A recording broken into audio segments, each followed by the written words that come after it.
Gang of misfits and dope addicts are here. Well, I think I know why, but I was sure you were going to play something to celebrate the 1982 release of The Wrath of Khan, Star Trek II, The Wrath of Khan, on this day. But I didn't know that one. Well, I guess this song actually, now that I think of Ricardo Montalban, this song works too.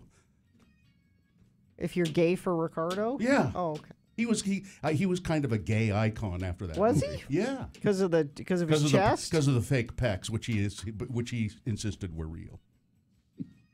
But they weren't. He never insisted they were real. Oh, I get people insisted. The makeup person on Star Trek II. Oh, okay. Whose name was? Said they're real. Okay. I didn't need to make anything. You know the name of the. I was sure you'd know the name. I can't recall the guy's name, but I saw his Now you're the making extras me on the Blu-ray. Google Wrath of Khan prosthetic chest. We had this argument some years ago, as I recall. Yeah. And it's not an argument because you're wrong. Well, it was a discussion, but I'm not the only one who said that. Gary. Yeah, I know. There are a lot of people who believe a lot of things that are wrong. Yeah, that's true. I have documentation of the prosthetic, but we played that song because on yesterday. Well, it's Pride Month, and yesterday was the Pride Parade, which was tremendous. Pride tremendous amount of fun. I love you, Pride Parade. And we'll talk about that coming up more. What time are we going to talk about the Pride Parade? Well, it's on our schedule here. That's on, 7 o'clock. We'll talk about it. And go into... We wanted to wait a little while because we know most of the people who are at the Pride Parade are not up yet. Still recovering? They're still recovering. From the Pride celebrations. Yeah. It was... it wiped me out, though. I was good for nothing yesterday. Good for absolutely nothing when I got home at around noon or whatever time. Did you sit on the couch and not get up for the rest of the day? A lot, yes. Sat on the couch, watched a little bit of TV, watched some of that documentary. Did you say you'd watch some of it, Carrie, or all of it, The Wild Wild Country? I haven't watched any of it. No, I'm just aware of it. Yeah, it's about the Rajneesh Bhagwan. Bhagwan Sri Rajneesh. Up in cult stuff. Up in Oregon. Osho. Man.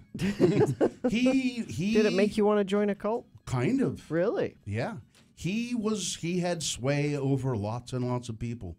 His power was undeniable. So you think you could have not denied him? I don't know. I don't know. But there were certainly a lot of people and a lot of intelligent people who could not deny him, which made me, I think, and it's like 6 parts, and I just watched the first part, but it started making me think, well, if that many people and there were so many smart people who felt that power, there's something there, whatever it was he had. They say that about that NXIVM cult, the sex cult. Yeah, the Keith Rains. But they say like the women that got involved in that were supposedly smart. Yeah. Well, I think that's true. Yeah. Successful women. But this guy, and you watch the guy, the Rajneesh, he's just very mild all the time. I'm too lazy to get sucked in by a cult. Well, the cult wouldn't have you. Because they expect, they expect you to be able to do something for them. And they would realize... I'm not going to go sell flowers on a corner. No, they would realize that you couldn't do anything for them. You're getting nothing out of me. We would get nothing from her. Move on. All right, I guess we ought to officially begin the show. The check-ins, 877-602-9696. That's the number to call. Check in with the Radio from Hell show. Let's see. You might get Real Salt Lake tickets if you check. Okay, answer this question if you would. In 3 words or less, what are you afraid of that comes out of the dark? Ooh. Or that might come out of the dark? What are you afraid of that might come out of the dark in 3 words or less? Because I think almost everyone, if you admit it, you're just a little bit, and maybe a lot, afraid of the dark. So, 877-602-9696. What are you afraid of that might come out of the dark? All right? All right. That's it. And let's see. We have to do a 60 here, I think, don't we? Oh, let's is it? Yes, it is. All right. Let me get out the sophisticated timing device. That your iPad? Here. Yes. Well, it's more sophisticated than just about anything in this room. Yeah. All right. Let's see. Oops, vision correction. You know, June is Father's Day. Father's Day month. Oh, okay. And June is Father's Day. Father's Day month. Yes. And what is it? This usually around the 16th. It's anyway. Yeah. Because that's my wife's birthday. But dads are superheroes. We all know that. And Hoops dads work hard, and dads would like to be able to work without glasses or contact lenses. Mm-hmm. So that's Hoops Vision is having a Father's Day special, as they did for Mother's Day. Here it is. In honor of Father's Day, get a special VIP consultation for your dad by the end of June, and you'll get $700 off per eye. That is a $1,400 savings on all LASIK procedure. Hell of a deal, and your dad will go around telling everyone, my child restored my vision. That's right. So to learn more, you have to call Hoops Vision and schedule your consultation. And the number, 877-30-LASIK, or go to their website, hoopsvision.com. Simple. X96 is your home for non-stop music.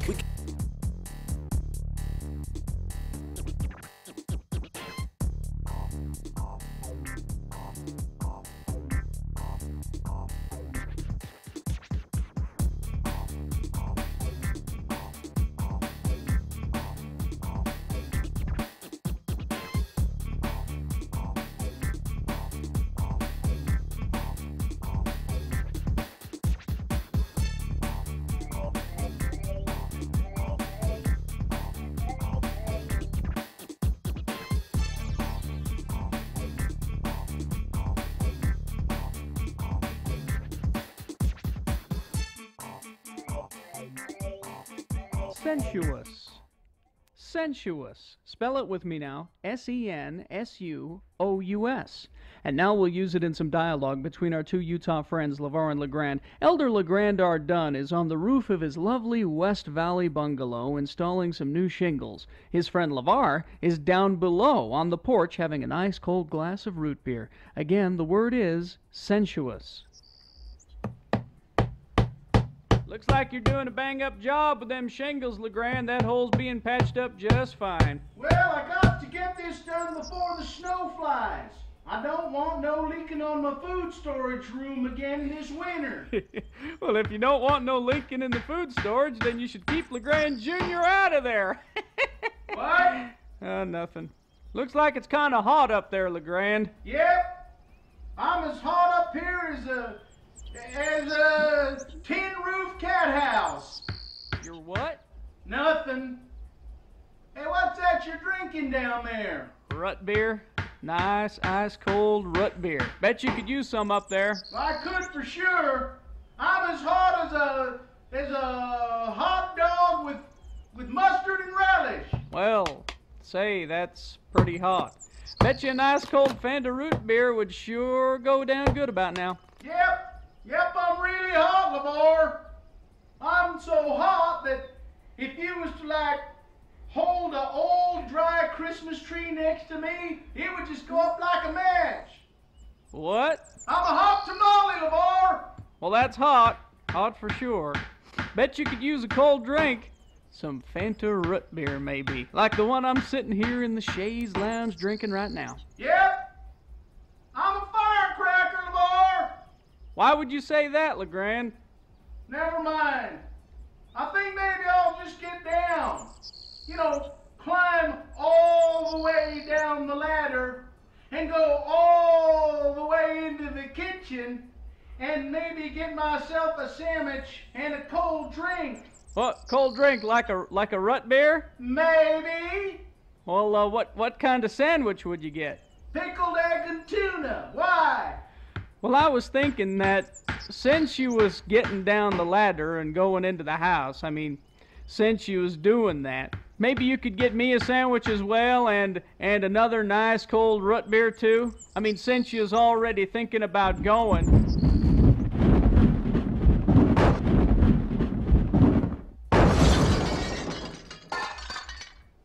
Look out below! LeGrand, I was nearly... That flat of shingles nearly hit me. You should be more careful. That was an accident, wasn't it, LeGrand?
96. Call 877-602-9696 or text us at 33986. Message and data rates apply. 6:15. All right, let's officially begin the Radio from Hell show. I will take your check-ins as well at 877-602-9696. We've got many, many lines, and so I'm sure you can get in right now. 877-602. I see line 24 is open. And you could win Real Salt Lake tickets. They're playing Sporting KC Wednesday, June 6th at Rio Tinto Stadium. Kickoff is at 5 p.m., and tickets are available at rsl.com. Starting the show, brought to you by... Get ready for summer vacation with the Power Travel Rewards credit card from Security Service Federal Credit Union. Earn 3 times the point on gas, travel, and dining, subject to credit approval. All right, and again, when you check in, it's 3 words or less. What are you afraid of that's going to come out of the dark? The moon is a waning gibbous moon. It is 71.3% of full. The moon will set today. It looked very nice this morning. It'll set at 11:15 a.m. today, being Monday. It's the 4th day of June in the year of our Lord 2018, and this is North America's most volcanic radio broadcast. It's the Radio from Hell show, starring the Lords of Morning Radio, the oligarchs of the airwaves, Kerry Jackson, Bill Allred, and Gina Barberi. The senior executive producer of the Radio from Hell show is R.T. Stedman. Dylan Allred, no relation, producing video for the show, which you can see right now at x96.com/live. And Festus is helping out with the program today as well. Thank you. We will. Check-ins brought to you by the Ogden Twilight Concert Series, continuing Friday, July 6th with Thievery Corporation. Thievery Corporation's musical style mixes dub, acid jazz, reggae, Middle Eastern hip-hop, electronica, bossa nova. Get tickets at ogdentwilight.com. All right, let's begin. Let's start with Lane. Lane. Good morning. Lane, good morning. 3 words or less. What are you afraid of that's going to come out of the dark? What mountain lions? I heard mountain lions, What but was the Yeah, first what was the first word? What mountain lions? What? Is that a certain kind of mountain lion? Just the ones that are native to Utah. Okay. Lane? Thanks, Lane. Thanks. Goodbye. You ready for this? What? So I did an all-time first. I paid $21.38 for one Bloody Mary at the Denver airport. But it was a double, Bill. That better be one. It was a double. It was a double. That better be Come one on. fantastic Way to Bloody go, Mary. Lane. The neighbor Wait. lady says they better serve that thing in a bucket. I said, no, I want that big. Did it have a lot of vegetables in it? Yeah, it had a pickle and a hot pepper There. and an olive. I say you got your money's worth. Thanks, What Lane. the hell, you're on vacation, right? Listen, That's Lane, right. here's the thing, though.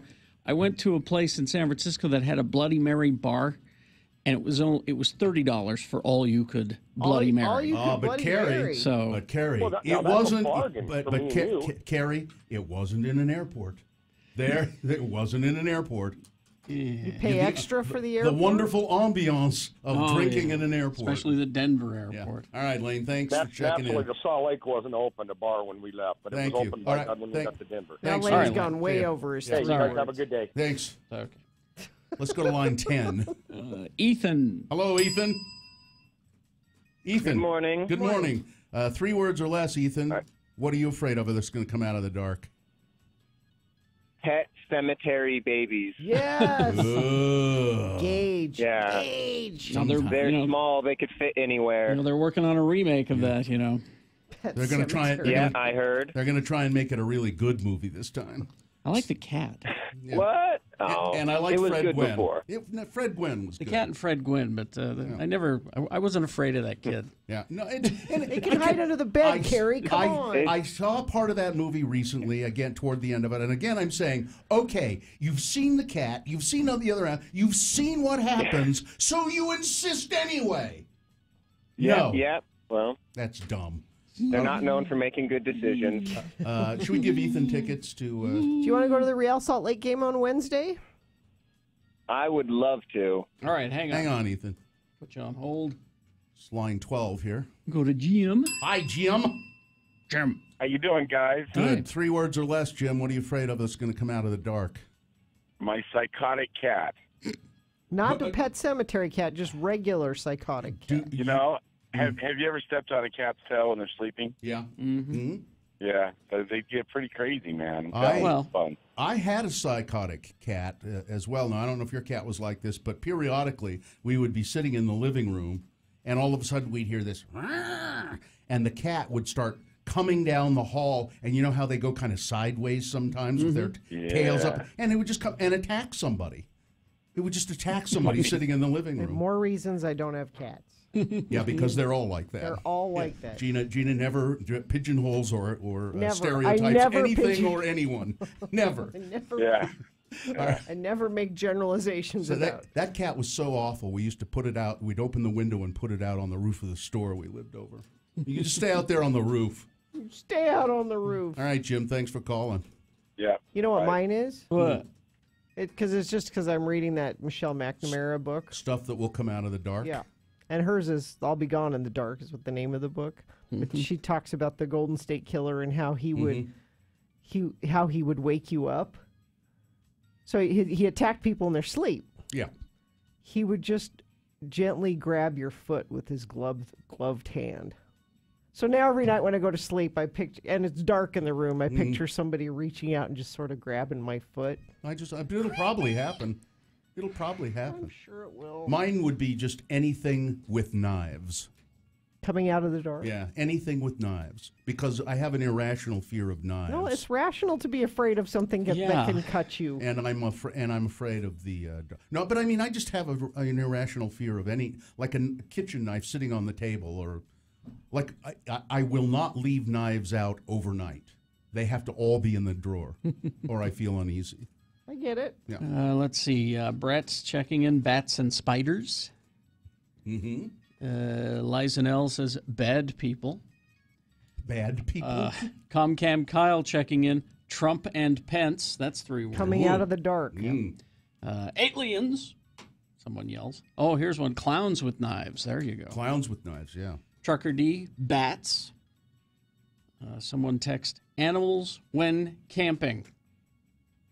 Just any animal. Yeah. I guess when any you're camping, any animal. I get kind of nervous sometimes. I'm sure when I'm camping in a tent that a bear's going to come. Let's see. Killer sea creatures. I have a fear of dark water. Tyler the Trash Man. Richie T. Stedman. Coming out of the dark. Yeah. Any I can see that happen. He'll be in his unicorn onesie. Human eating cockroaches. Devin checking in. Bill's smothering pillow. I also gave. That'll be a relief when it comes. Sweet relief. Let's see. Shane from Taiwan. My ex's mother. Steve freaking Bannon. What happened to Steve Bannon? Oh, he's in Italy stirring up hate. Ah. Yeah. Bus driver Allison. Dark parking lots. And here's what I think is the best answer of them all. Closed door session. Closed door session. Closed door. Nothing good comes. Does that mean with a therapist? Nothing good. No, I don't think that's your what boss? that means. Could be with your boss. Oh, could you come in and close the door? That thing? Yeah, nothing good comes of a closed door session. If you are asked to close the door, things are bad. You know something bad's going to happen. Please come in and would you close the door? Oh. Yeah. Let's see. Atropos Davis the Clown. That's the same thing as Richie T. Stedman. Ed Brass. Judges. That's it. Judges. Just judges. Coming out of the dark. All right. Not the sound of things coming out of the dark. Yes. All right, we've got news coming up, but we probably should check traffic. A little bit of traffic? We should, and I'll check it, and I'll let you know that so far, so good.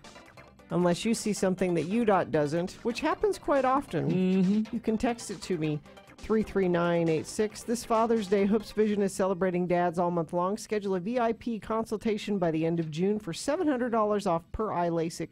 That's $1,400 off all LASIK. Hoopsvision.com. You celebrate dads all month long. But, of course, Father's Day is fast approaching. What day is Father's Day, Gina? You want me to look would you look that up? Date? I usually have it written down, but I don't this time. The 17th. 17th. So you still have plenty of time to get this package. I would not wait, though, because this thing, the offer will end soon, and they might sell out of this Omaha Steaks package. I use Omaha Steaks, the website and the products year-round, but they really want to push for Father's Day because they know dads love steak. Right now, Omaha Steaks giving a limited-time offer to our listeners for Father's Day. You're going to get all of this for $49.99 plus shipping. 78% off of this amazing deal. OmahaSteaks.com. Type X96 in their website search bar. Search their website for X96, and you will find the Omaha Steaks Father's Day package. It includes all of this, $49.99 plus shipping. 2 tender filet mignons, 2 beefy top sirloins, 4 crispy chicken fried steaks, 2 boneless pork chops, 4 all-beef Omaha steak burgers, 4 gourmet jumbo franks, 12 ounces of all-beef meatballs, a pound of steakhouse fries, 4 caramel apple tartlets, 1 Omaha Steaks seasoning packet, and they're going to throw in 4 more grill-ready Omaha Steaks burgers free with this purchase. Limited time package, $49.99 when you go to omahasteaks.com, type X96 in their search bar, and add Father's Day package to your cart. The offer is going to end soon. Don't wait. omahasteaks.com, X96 in the search bar. Grab your dad and fire up the grill. X96 gives you a 1-hour nonstop music wingding with John Smith right after Radio from Hell. So let's say you're walking down the street and out of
Watson, Bill Allred, and Gina Barberi on X96. 6:30 right now.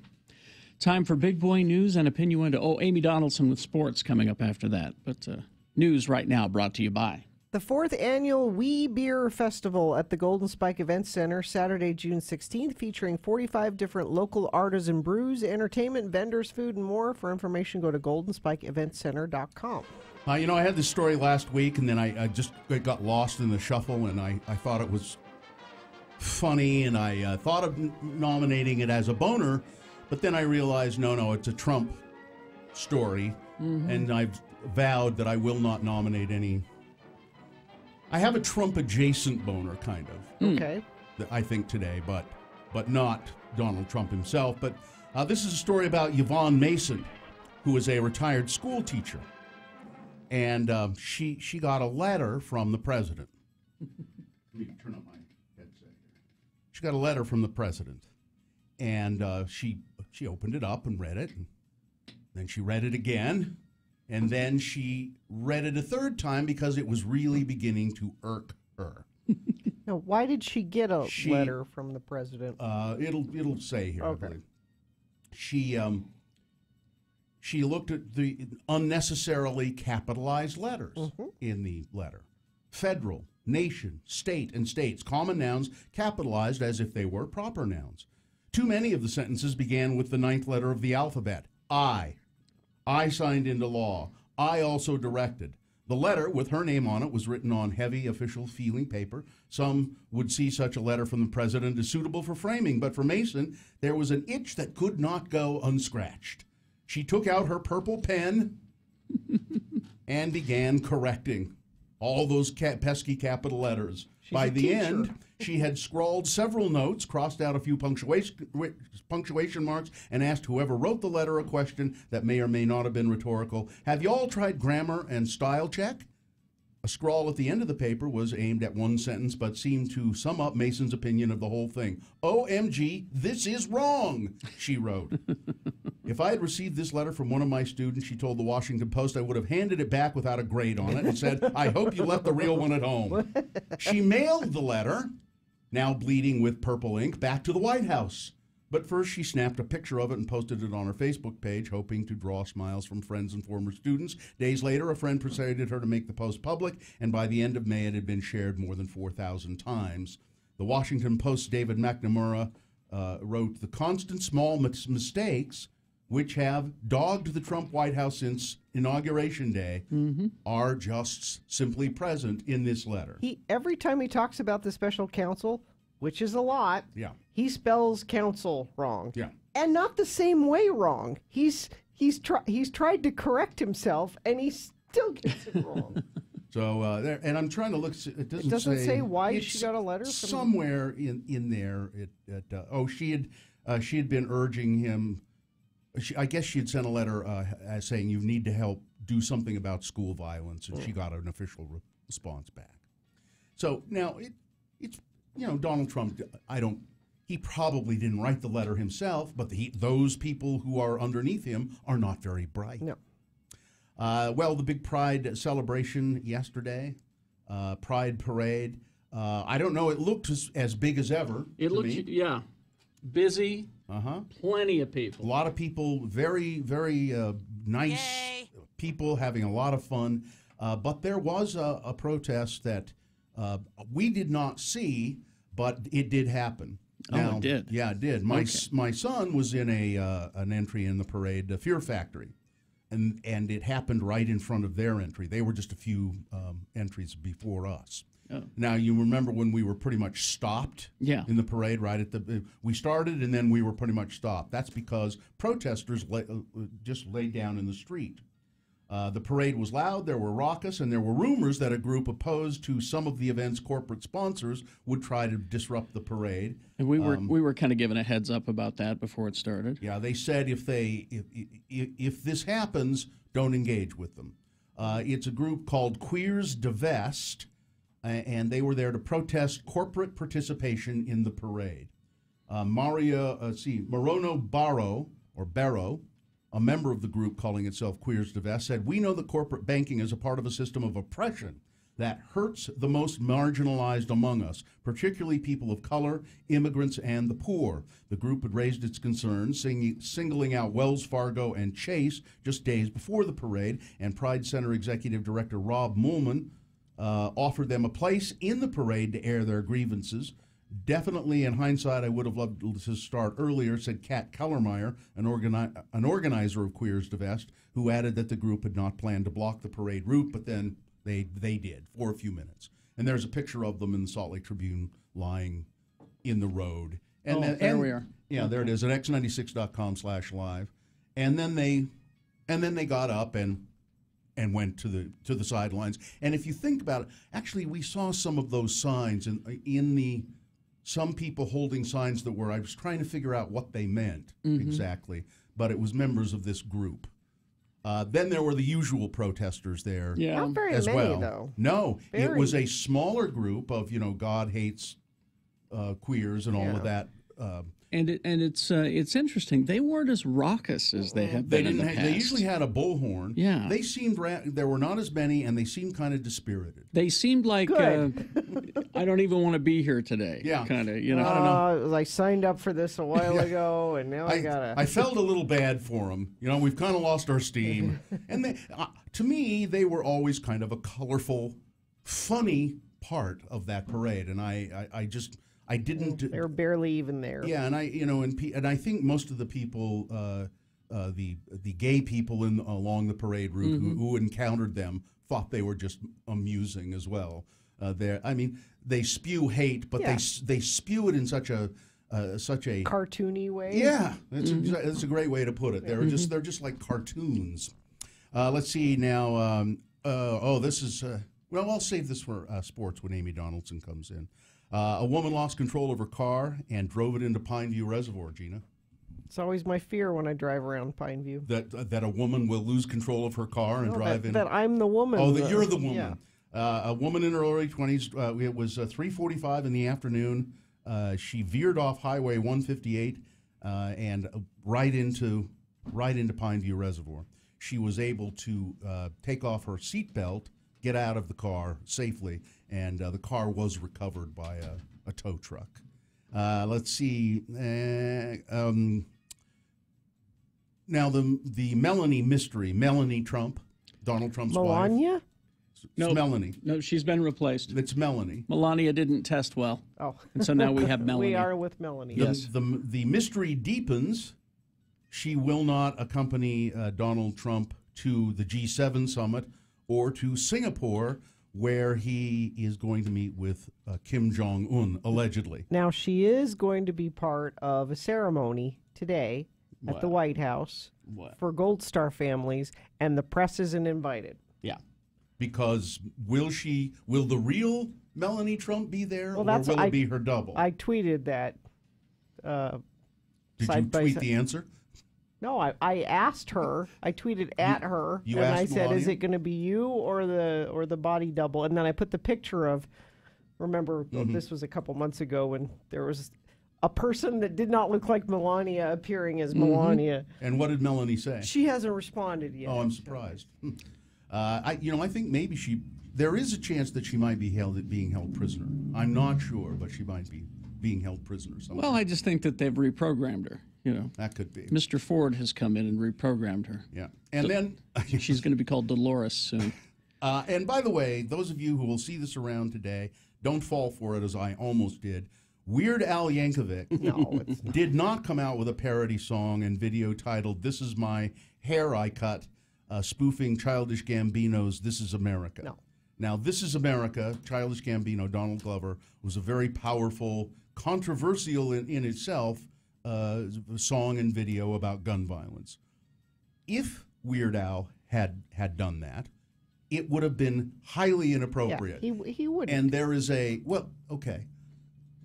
He's done almost as bad. Yeah, he wouldn't do that. But it's a photoshopped a picture of him doing something like the Childish Gambino video. But it turns out it was from a music parody website. He did not do it. Let's see, is that it? No, you got plenty of time. Oh, we got more time? Yeah, plenty of time. There's we've got the volcanic eruptions going on in Hawaii, and now they said it's about to. It could still be a huge explosion. It's still possible. But there was a huge explosion in Guatemala. Guatemala volcano Fuego caused devastation as it unleashed rivers of lava across areas surrounding Guatemala City. There is hair-raising footage showing residents filming the eruption flee, screaming as a river of lava and debris approaches them. People can be seen running away from a cloud of rubble rumbling down the dry riverbed. Guatemala's National Disaster Agency, CONRED, said residents in communities surrounding the erupting volcano had to be evacuated, and the settlement of El Rodeo was engulfed by lava.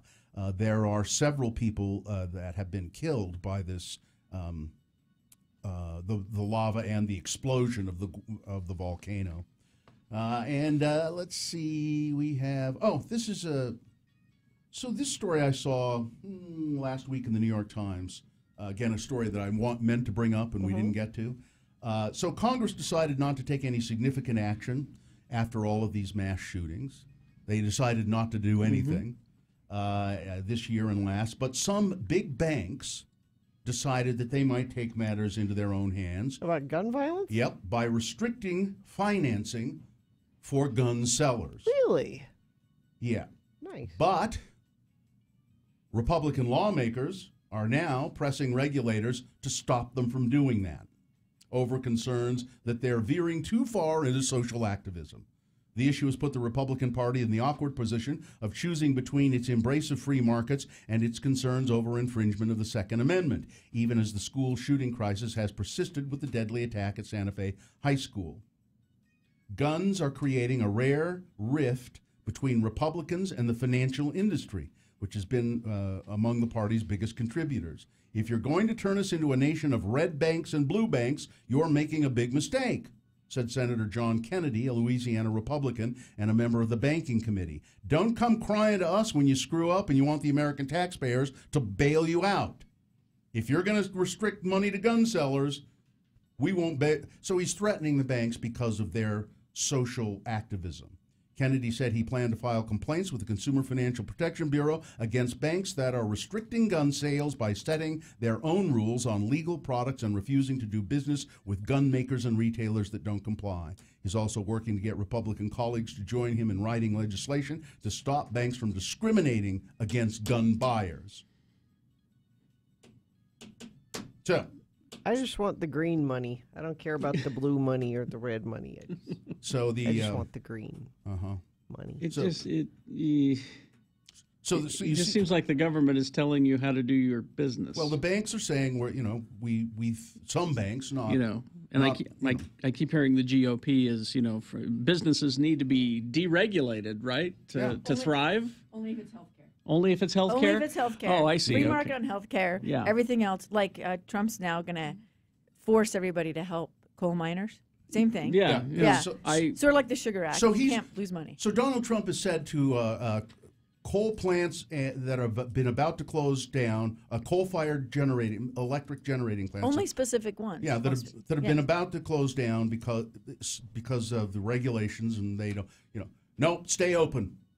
Stay open. We're going to get you coal. We're going to force power grids to buy power from you. Yeah. That's the proposal. Yeah. So tell me how that's free market. But my health care has to be free market. Yeah, it's not at all. As a matter of fact, it's socialism. It is when the government controls the power companies, it's socialism. And that's what the government's trying to do. Controls business of any kind. It's supposed to be socialism. Now, there are regulations, but when you are forcing an industry to do something a certain way. You're going to force people to buy a product they don't want. That's what you're doing with coal. Yeah, coal-generated power. They're saying we don't want to buy it, and the government's going to say, well, you have to save these people. California doesn't want to buy it for sure. California has gone as good. It depends on the power grid. Yeah, it depends on the power grid, and that's what it's been. You should be able to take whatever is the best source for you. And your customers. Oh, sorry. Stay open. We're going to get you the good coal. We're going to make you buy that power. Why is Amy And the talking not tariffs. about sports? Oh, and the I know. She's just talking about other stuff. Is it time for sports? Because there's a lot of free market interruption right now, and it's as a lifelong Republican, I grew up in that environment. It's just hard to handle. There's an interesting text. Representative Kennedy is full of S. Banks and credit unions create policies all the time that prevent lending money to finance a legal product. For example, a small business owner cannot get an SBA loan for their business if they are a sex shop. Right. I'm sure that a pot dispensary can't get a loan. And if you tried to give health care to poor people or something like that, Exactly. you're on your own. Yep. All right. But we got to protect those gun sellers and buyers. All right. Is it time for sports? Weather traffic, Weather. Yes, it is going to be that hot today. Richie said he came in and he heard a weather report that said it could be 97 today, and he said, "Oh, that's got to be right." No, it's probably going to be hottest day of the year today. Traffic I've got from friends of the program, and thank you for sending it in. I-80 heading eastbound out of Tooele County, just past Lake Point. Very stop and go. Allow yourself 20 extra minutes through the road construction there. Southbound slow in Kaysville due to tree branches in the road. A couple different people talking about Lake Point having slowage there due to construction. Thank you, everybody that sent that in via text. 33986. I also got a text from your husband who wants you to talk about what you were up to Saturday. Amy Donaldson. Amy Donaldson here with sports. Amy, of course, is the fine sports reporter and columnist for the Deseret News. You can read her stuff at DeseretNews.com. And I know what she was up to. She was, and it's what your column is about today, Yes, right? it is. Yeah. It's about the, I hate even saying the name of it. It's a 50-mile race. Let's just say. I ran 50 miles, and it's a 50. It's my only 2 DNFs. Did not finish. Twice before you've tried twice. this. This is my 3rd try. It is 16,000 feet, 14 to 16,000 feet of climbing, depending on where on the website you look. But yeah, it was brutal. The most sustained pain that I have been in. I've been through more painful things, but they were shorter. Yeah, only by childbirth. But at least there were like moments of like after you get the epidural, or there's like moments of calm and release between contractions. This was unrelenting agony. I can see why you want to do it then. Help me understand. I'm serious. Help me understand why you want to do something like that. So I think the reason people take on something like this is just to sort of accomplish something, prove to themselves they can do something difficult or something that seems impossible. Something that you've never done. That's why I don't understand. But I think that for me, it was the 2 failures. And I didn't really realize until I spent 18 hours and 45 minutes pondering it, how much I'd let it seep into other areas of my life. That's funny. The 2 failures, I had the same thing with the first 2 kids I had. The 2 failures, so I thought I'd have 2 more to see if I could get it right, and no, I screwed those up too. Yeah, sometimes you should just fail. No, just kidding. Can I back up to something you just said? How it seeped into other areas of your life. What do you mean? I just think it impacted my work and some of my personal goals that had nothing to do with sports or running. Nags at you. Yeah, it does. It sort of it gets into your head, and you start thinking more. I really wasn't capable of that. I don't know why I thought that, and then you just start thinking you're not. And it's not like the day after the race you've decided you suck at everything. It just sort of, and you become more, and your world becomes smaller. You become. I only did things that I knew I could accomplish, and I still felt like, push yourself. I'm still doing that. You don't know the art of lying to yourself. You don't really realize the fine art of lying to yourself. Oh, I think I do. So I went to Nepal, and I went up through all that to go to base camp. Yeah.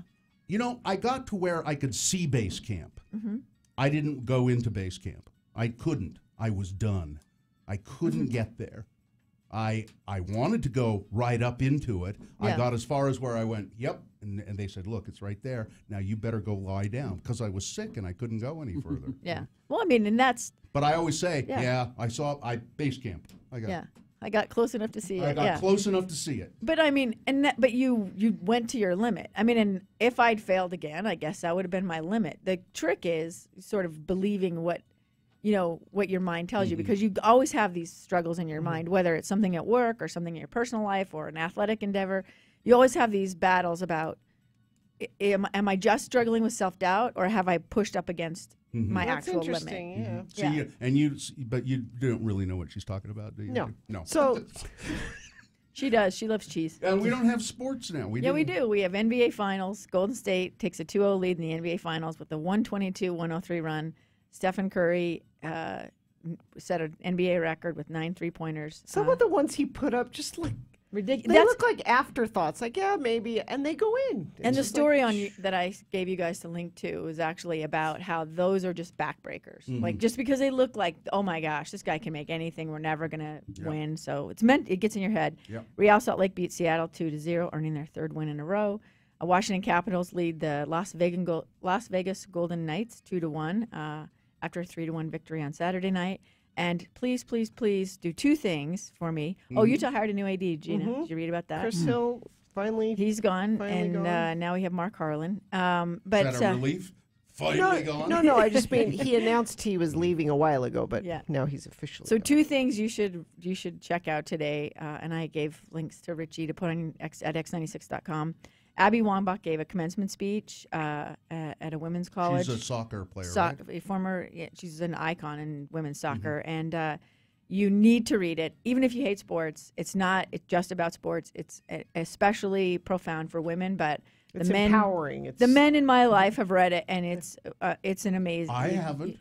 Well, that's why I'm telling you. I'm telling you to read it now or watch it. There's a video if you don't want to read. Just put it on and walk around. But the other thing is Serena Williams. I've always been a Serena Williams fan, but I literally could not love her more after the horrific question she had to endure from a journalist. What was it? You guys are journalists, so here's the question. This is the exchange. Question. I know you want to get back to Olympia. Work with me here, please. Serena Williams, work with me, smiling. Question. We're in this together, baby. Serena Williams, no, we're not. You're not going home to a screaming baby. Question. I've been waiting about 14 years to ask you this question.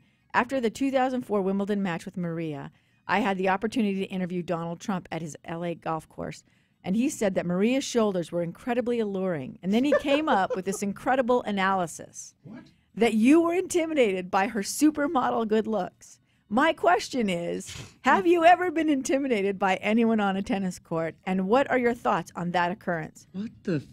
Yeah. I mean, somebody wrote on my page, what was that? Yeah. Serena Williams, I can honestly say I don't have any thoughts about that. I can't say I have been intimidated by anyone. That is all. That's it. Like it's... What? Again, would you ask a man? A man. Would you call a man baby? No. No. And then ask, what does her performance in 2014 or 2004 have anything to do with... All that 2018 win. She won. This is her question after a win. All you have to do is ask, have you ever been intimidated? You didn't have to bring that whole Sharapova Trump thing in there. Yeah. Just, have you ever been intimidated by somebody? Or their players? I mean, that's what it. you would ask a man. Exactly. Playing against certain men, did it ever get inside your head? Or were there aspects of their game or who they were as people? I happen to know that in a recent interview, LeBron James was asked if he had ever been intimidated by Steph Curry's calves. Alluring shoulders. His calves. He has very nice calves. Have you ever looked down and thought, I can't possibly beat him because of those lovely calves? Lovely. Well, and there's some alluring. There's some narrative that keeps getting pushed that they have this rivalry. Yeah. Who, and Serena Williams and Maria Sharapova. No. Serena Williams kicks her ass almost every time. Yes, there's no rivalry.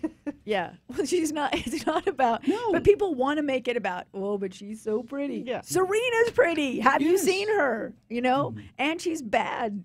She's awesome. So anyway, I just had to share that because I thought, I'm always telling people how sexist the environment is, and I don't think they believe me, or I think they've sort of said, yeah, whatever. This is something you have to. They don't want to believe it. Well, they just think, you're just being overly sensitive.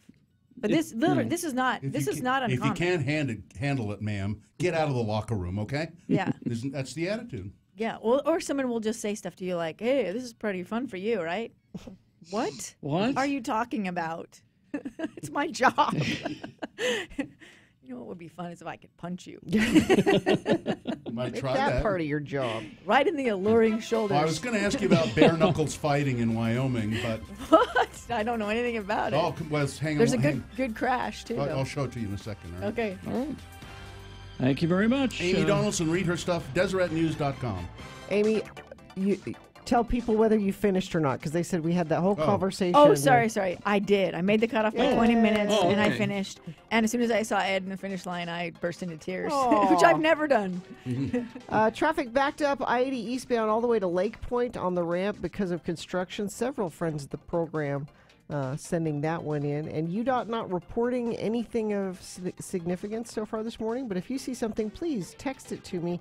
33986. Upon qualification, buy a new home with New Dwello's Gift of Equity program. A gift could mean up to $8,740 for the purchase of a new home. Text the word money to 62687. All right, so we got round one of your boner voting coming up, along with Big Boy News and Opinioendo.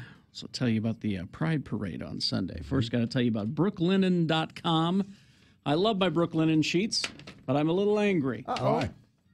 Because, you have to rotate the sheets out. Well, sure. While you're washing one, you got to put the other one on. You only have one set. I only have one set. I got to get another set. The good thing about the Brooklinen is they're affordable, so you can get another Exactly. It is a company founded in 2014 by a husband and wife, Vicky and Rich, and they found out that most bedding is marked up as much as 300%. And so they found a way around that. They're getting you luxury bedding, underpriced. You really have to try these sheets today. My Brooklinen sheets are the best, most comfortable sheets I've slept on.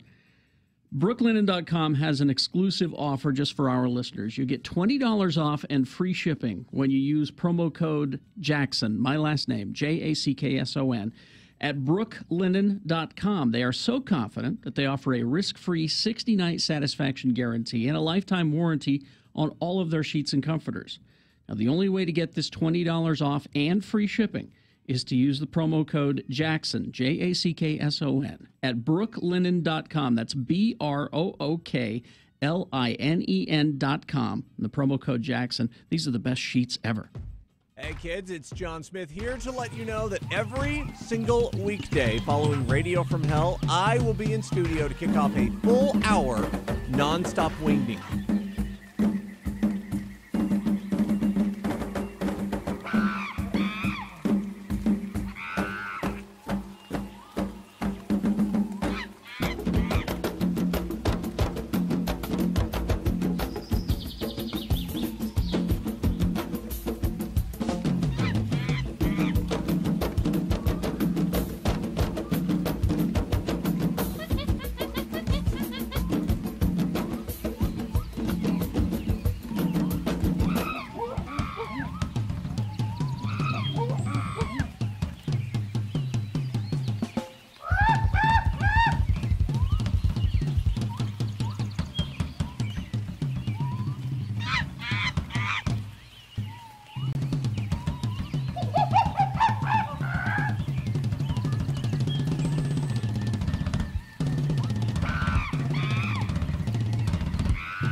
So I watched that Martin Short, Steve Martin. Oh, how was special it? On Netflix. Funny. Yeah, is it? I should watch it because I wonder if it's the show they did live that I saw. Was there a Jiminy Glick ventriloquism? Yes. Okay, so It's the same probably thing. the same show. Which was That was hilarious.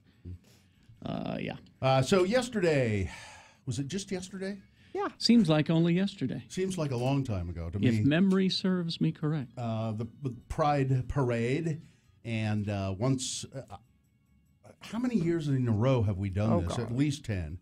It might be more. I think it's more. We were the only radio station in the Pride Parade at one time. We were the first radio station to do We it. can't be associated with that. Other And people yeah, said. and our And it took a while for us to get there, too. We yeah, there used were to have, a couple of years, but we kept saying. and then we were told we couldn't, and then finally, this is another company, not the company we're with now. Finally, it was, well, I guess X96 can be in the parade. But we certainly can't have the country station in the parade because nobody's ever heard of a gay cowboy ever. That's not a thing. Yeah. But now everybody. Now all the radio stations are there, or Yeah. most of them. I don't think KSL does it. Nope. No. But most of the other radio stations. Well, I don't know if anybody from their group does it. So there's always this. You have to assemble like at 9 o'clock, and then they say the parade starts at 10. It never starts on time. And you never get rolling until 11 or 11:30. Which is fine because we get a chance to sit around and talk to other people participating in the parade. And we set up this year out in front of that AC Hotel, the new Marriott Hotel. So no, I was talking about that hotel last week because they had purchased a $10,000 prosciutto slicer. They have, so the AC Hotel chains, the AC is named after the guy who started that chain, a Spanish guy, and then Marriott has since acquired the chain. But in every one of those AC hotels, he insists on having this prosciutto, which is ham, Italian ham, prosciutto slicer, and it slices it really thin, and it's mechanical. There are no electric. It's not electric at all. It has a wheel that you rotate. So we're out in front. We're out in front of the hotel, and Bill's like, oh, this is the hotel where they have the $10,000 prosciutto. Let's go inside. So we go inside, and it's a beautiful hotel, and the very nice woman behind the front desk, who had this gorgeous Pride eye makeup on. She had like this rainbow eye thing going on. Oh, and the AC Hotel changed their sign to Pride rainbow colors as well. And we walked in, and Bill walked right up to the desk, and he's like, "Do you really have that?" I want to see can I see the 10,000? You have one, don't? Yeah, sure. Now, the prosciutto slicer, they say they use it for their breakfast buffet. And she said, yeah, it's here. And I said, can I go see it? And she went, of course. Now, I thought it would be in the kitchen or something. No. She said, just go all the way down the hall and it'll be there on your right. So we walked through, and I mean, the hotel, remember when I was saying it looked from the outside, and I had not been in before, but I said from the outside it looks like a sleek, modern. It is. Inside it is just, well, beautifully, but very modern looking and open. So we go all the way down to the end, and there it is. Bill heard a choir of angels. There's a woman there. Mary was her name, I want to say. And there she is, slicing prosciutto, and there's a breakfast bar there. And she said... there we go. There's a picture of it. Yeah. And, there's video. Oh, that's me sampling the prosciutto. Yeah. Now, I posted a video of Bill sampling the $10,000 prosciutto. If you go to my Instagram, RFH Gina. So she's turns out she was a friend of the program. And she said, I said, oh, here it is. And she said, yes, isn't it wonderful? And I said, she's slicing the prosciutto. And I said, can I try some? And she said, of course. And I said, and I went to pick it up, and I said, is it okay if I just pick it up with my fingers? Because they had some little tongs or something too. And she said, of course you can pick it up with your fingers. Go ahead. And you know what? I put that prosciutto in my mouth, and you know what? It melts in your mouth. It's delicious. And there were some other friends of the program that were there at the hotel on their honeymoon. Yeah, they had just gotten married at Thanksgiving Point the day before, and they were staying overnight at the AC Hotel, and then they were getting on a plane to go to their honeymoon in Florida. Bill, our friend Quinn, guitarist Quinn. Oh yeah. Mm-hmm. He says, "Don't you know who I am?" But I'll tell you, it was, and they were so nice in that hotel. And that married couple, God, that guy was lucky, wasn't he? Yeah, she was beautiful. That woman he married was just stunningly beautiful. But then we come back out and finally get going with the parade. And there was this whole thing about how we were going to be on a trailer with thrones. Yeah, golden thrones. And the thrones were made. Mm-hmm. They were? Oh, yeah. Oh, yeah. They were gold thrones. Okay. Because it's the whole Lord's morning radio. There was even a gold table. Well, I know we had crowns. We had and crowns. I know we had scepters. What happened? This is typical of how we operate. Yes. So they made the thrones, these chairs. They painted some chairs gold and a table and everything. And they had a trailer that it was to go on. Mm-hmm. You know, somebody didn't think to really measure the trailer and take into account the size of the chairs and measure the trailer. And so they put them all up on there, and they really wouldn't fit. So it was a great idea. On the trailer we had. Just didn't quite. Yeah. So we ended up with pole dancers, which says class all the way. Mm-hmm. Pole dancers. They made some fans. Yeah. I'll say that. They were very nice. They were nice. And pole dancers, and we just saw lots of friends of the program. And we sat in the back of a truck. Yeah. On the edge of the truck. I was fine with that. And everybody, Gina. I got to remain seated. Gina that's sat all. on the cooler and melted all the ice. Yep. But there were that really is our crowd, both gay and straight people there. They're just our people. And it was terrific to see everybody, and man, I don't know. They and apparently they judge the entries. Did you know that? Well, it's a parade. They always have judges in a parade. There are awards for. Well, somebody was saying that there were like 3 judges' stands at certain points in the parade. Yeah. So how do we find out the? Well, we couldn't even get the thrones on a trailer. Gina, I'm not saying that I suspect we won anything or I want to know if we won anything. I just like to know who wins anything. Or, and I just like to drive past the judges' table and shout, "Don't judge me!" But and then a woman came up and said, "You look thirsty." Came running up to the trunk and handed me a screwdriver, which is orange juice and vodka, by the way, if you don't know. And let's see what else. Great conversations. Yeah, there was a lot of different entries from different places, corporations, organizations. And at one point, we're standing in the back of the truck, waiting to start the parade, because that's where you spend most of your time, waiting for the parade to start. Mm-hmm. And a mascot uniform walks by. And try to picture this. It's a brown, furry. I want to say pear shape, but that just kind of gives you bigger at the top and smaller at the bottom. Basic description, And at the top of it is like green. Maybe it was grass. It looked like hair. I don't know. And had a face. And it had green hands. Yeah. Mm-hmm. And I'm like, what? And then human legs, of course. Yeah, and I couldn't tell what it is. Well, look. And I'm trying really hard. What is this? And I finally said, Nick, go and talk to the thing. It could have been, we were speculating, maybe it's poo. Maybe it's a piece of... But that wouldn't explain the green. No. And, poop on the grass. What? Yeah, that was Gina's speculation. If it's poop, it's poop and grass. So Nick goes over and then comes back, and he says, yeah, I talked to her, and she's... Sally, the soil sample? She's with the Forest Service group. With the Forest Service. She's saying, where's the Forest Service group? She's a soil sample. And we're like, all the park rangers are down that way, but she's a soil sample. The fact that there exists a mascot costume for, like, you can go somewhere and order, let's see, I need a tiger, and I need this was custom. A bulldog, and then I need a soil sample. Oh, that's custom. Have you got a soil sample costume?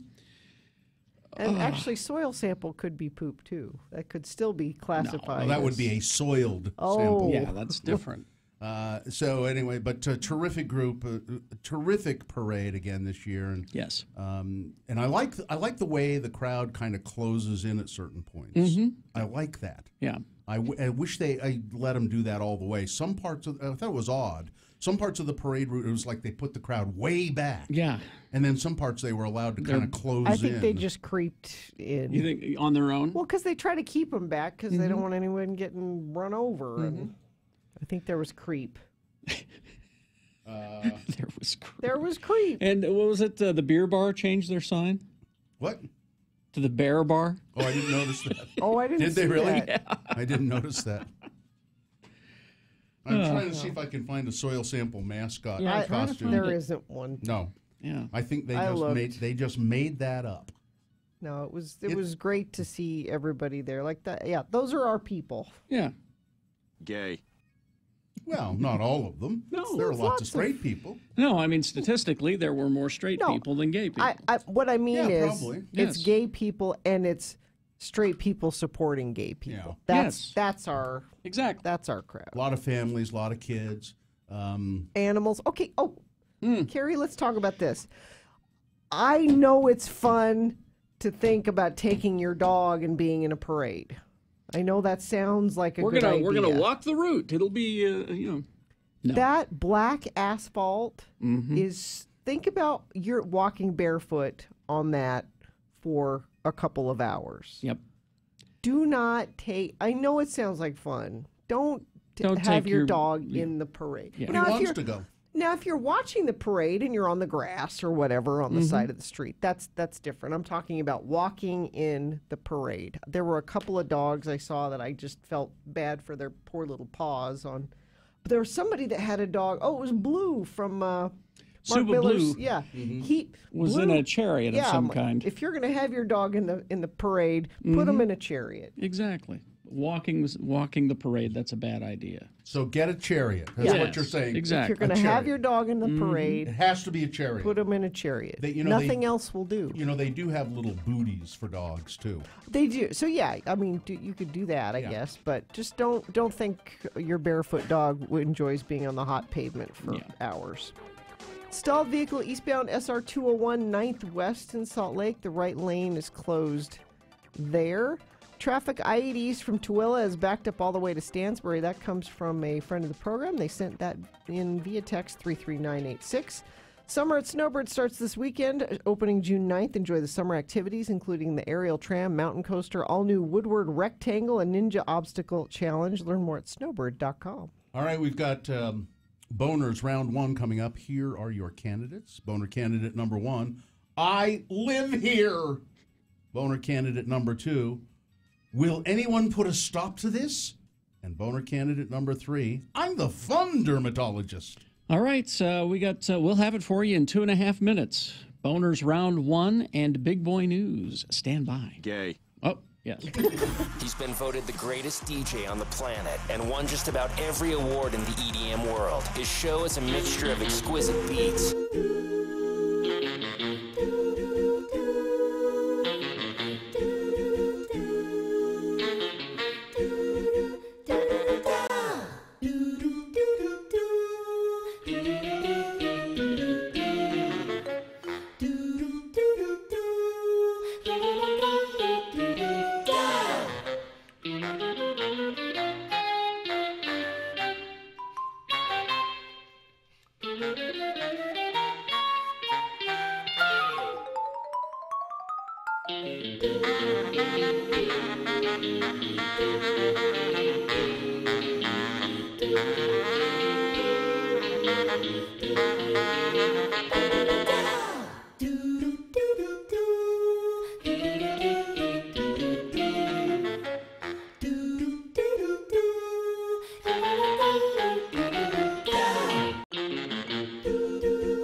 Round one of your boner voting.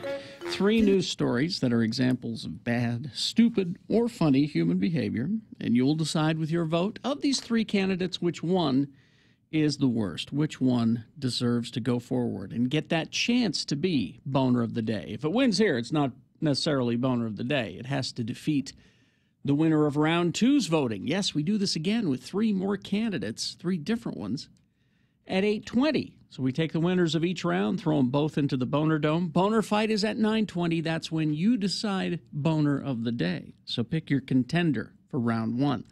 2 candidates now, then a third after the news. Once you've heard all 3, you'll vote. One of you lucky random boner voters will receive. I can't buy it, gotta win it. Radio from Hell boner t-shirt courtesy of Excel Automotive Repair, Radio from Hell's official auto mechanics. Don't buy a lemon. Try Excel Automotive's $50 bumper-to-bumper used car checkover before you buy. Limit 2 cars per $50. Here's boner candidate number 1. I live here. I live here, ass. A Hawaiian hothead pulled a gun on a neighbor who had returned to the area to check on his lava-threatened home, according to a report. John Hubbard evidently had reached the boiling point on Tuesday when he aimed his gun at Ethan Edwards and ordered the 32-year-old and his friends to leave the area. Get out of here. They're at Leilani Estates, where molten rock from Kilauea volcano has been flowing. A video of the incident was posted to Facebook by Edwards. It shows 61-year-old Hubbard pushing his neighbor, firing his gun into the sky, and then aiming, oh, there it is at x96.com/live, and then aiming his gun at the kid. Look at the old guy. Scary. Yeah. Jeez. When a video of the incident was posted, when the shot goes off, people can be heard yelling out, and Edwards can be seen crouching and covering his head with his arms as Mr. Edwards aims the gun at me. Are you kidding me? Stop! People can be heard yelling in the background. Hubbard tells his neighbor, "Get the F out of here!" And Mr. Edwards is walking away with his hands up, and he screams back, "I live here!" Happy to be alive, Mr. Edwards wrote on the video's caption. Be careful out there, folks. This situation is really beginning to take its toll psychologically, and the bad weather is contributing to emotional tensions. Folks are breaking down. Boner candidate number 1, I live here. I live here, ass. There's boner candidate number 2. Will anyone put a stop to this? This is Trump adjacent. Adjacent. Yeah. Can be tough to keep up with the many allegations of misconduct circulating around the Environmental Protection Agency. Oh, boy, yes. And Scott Pruitt, because there's so many of them.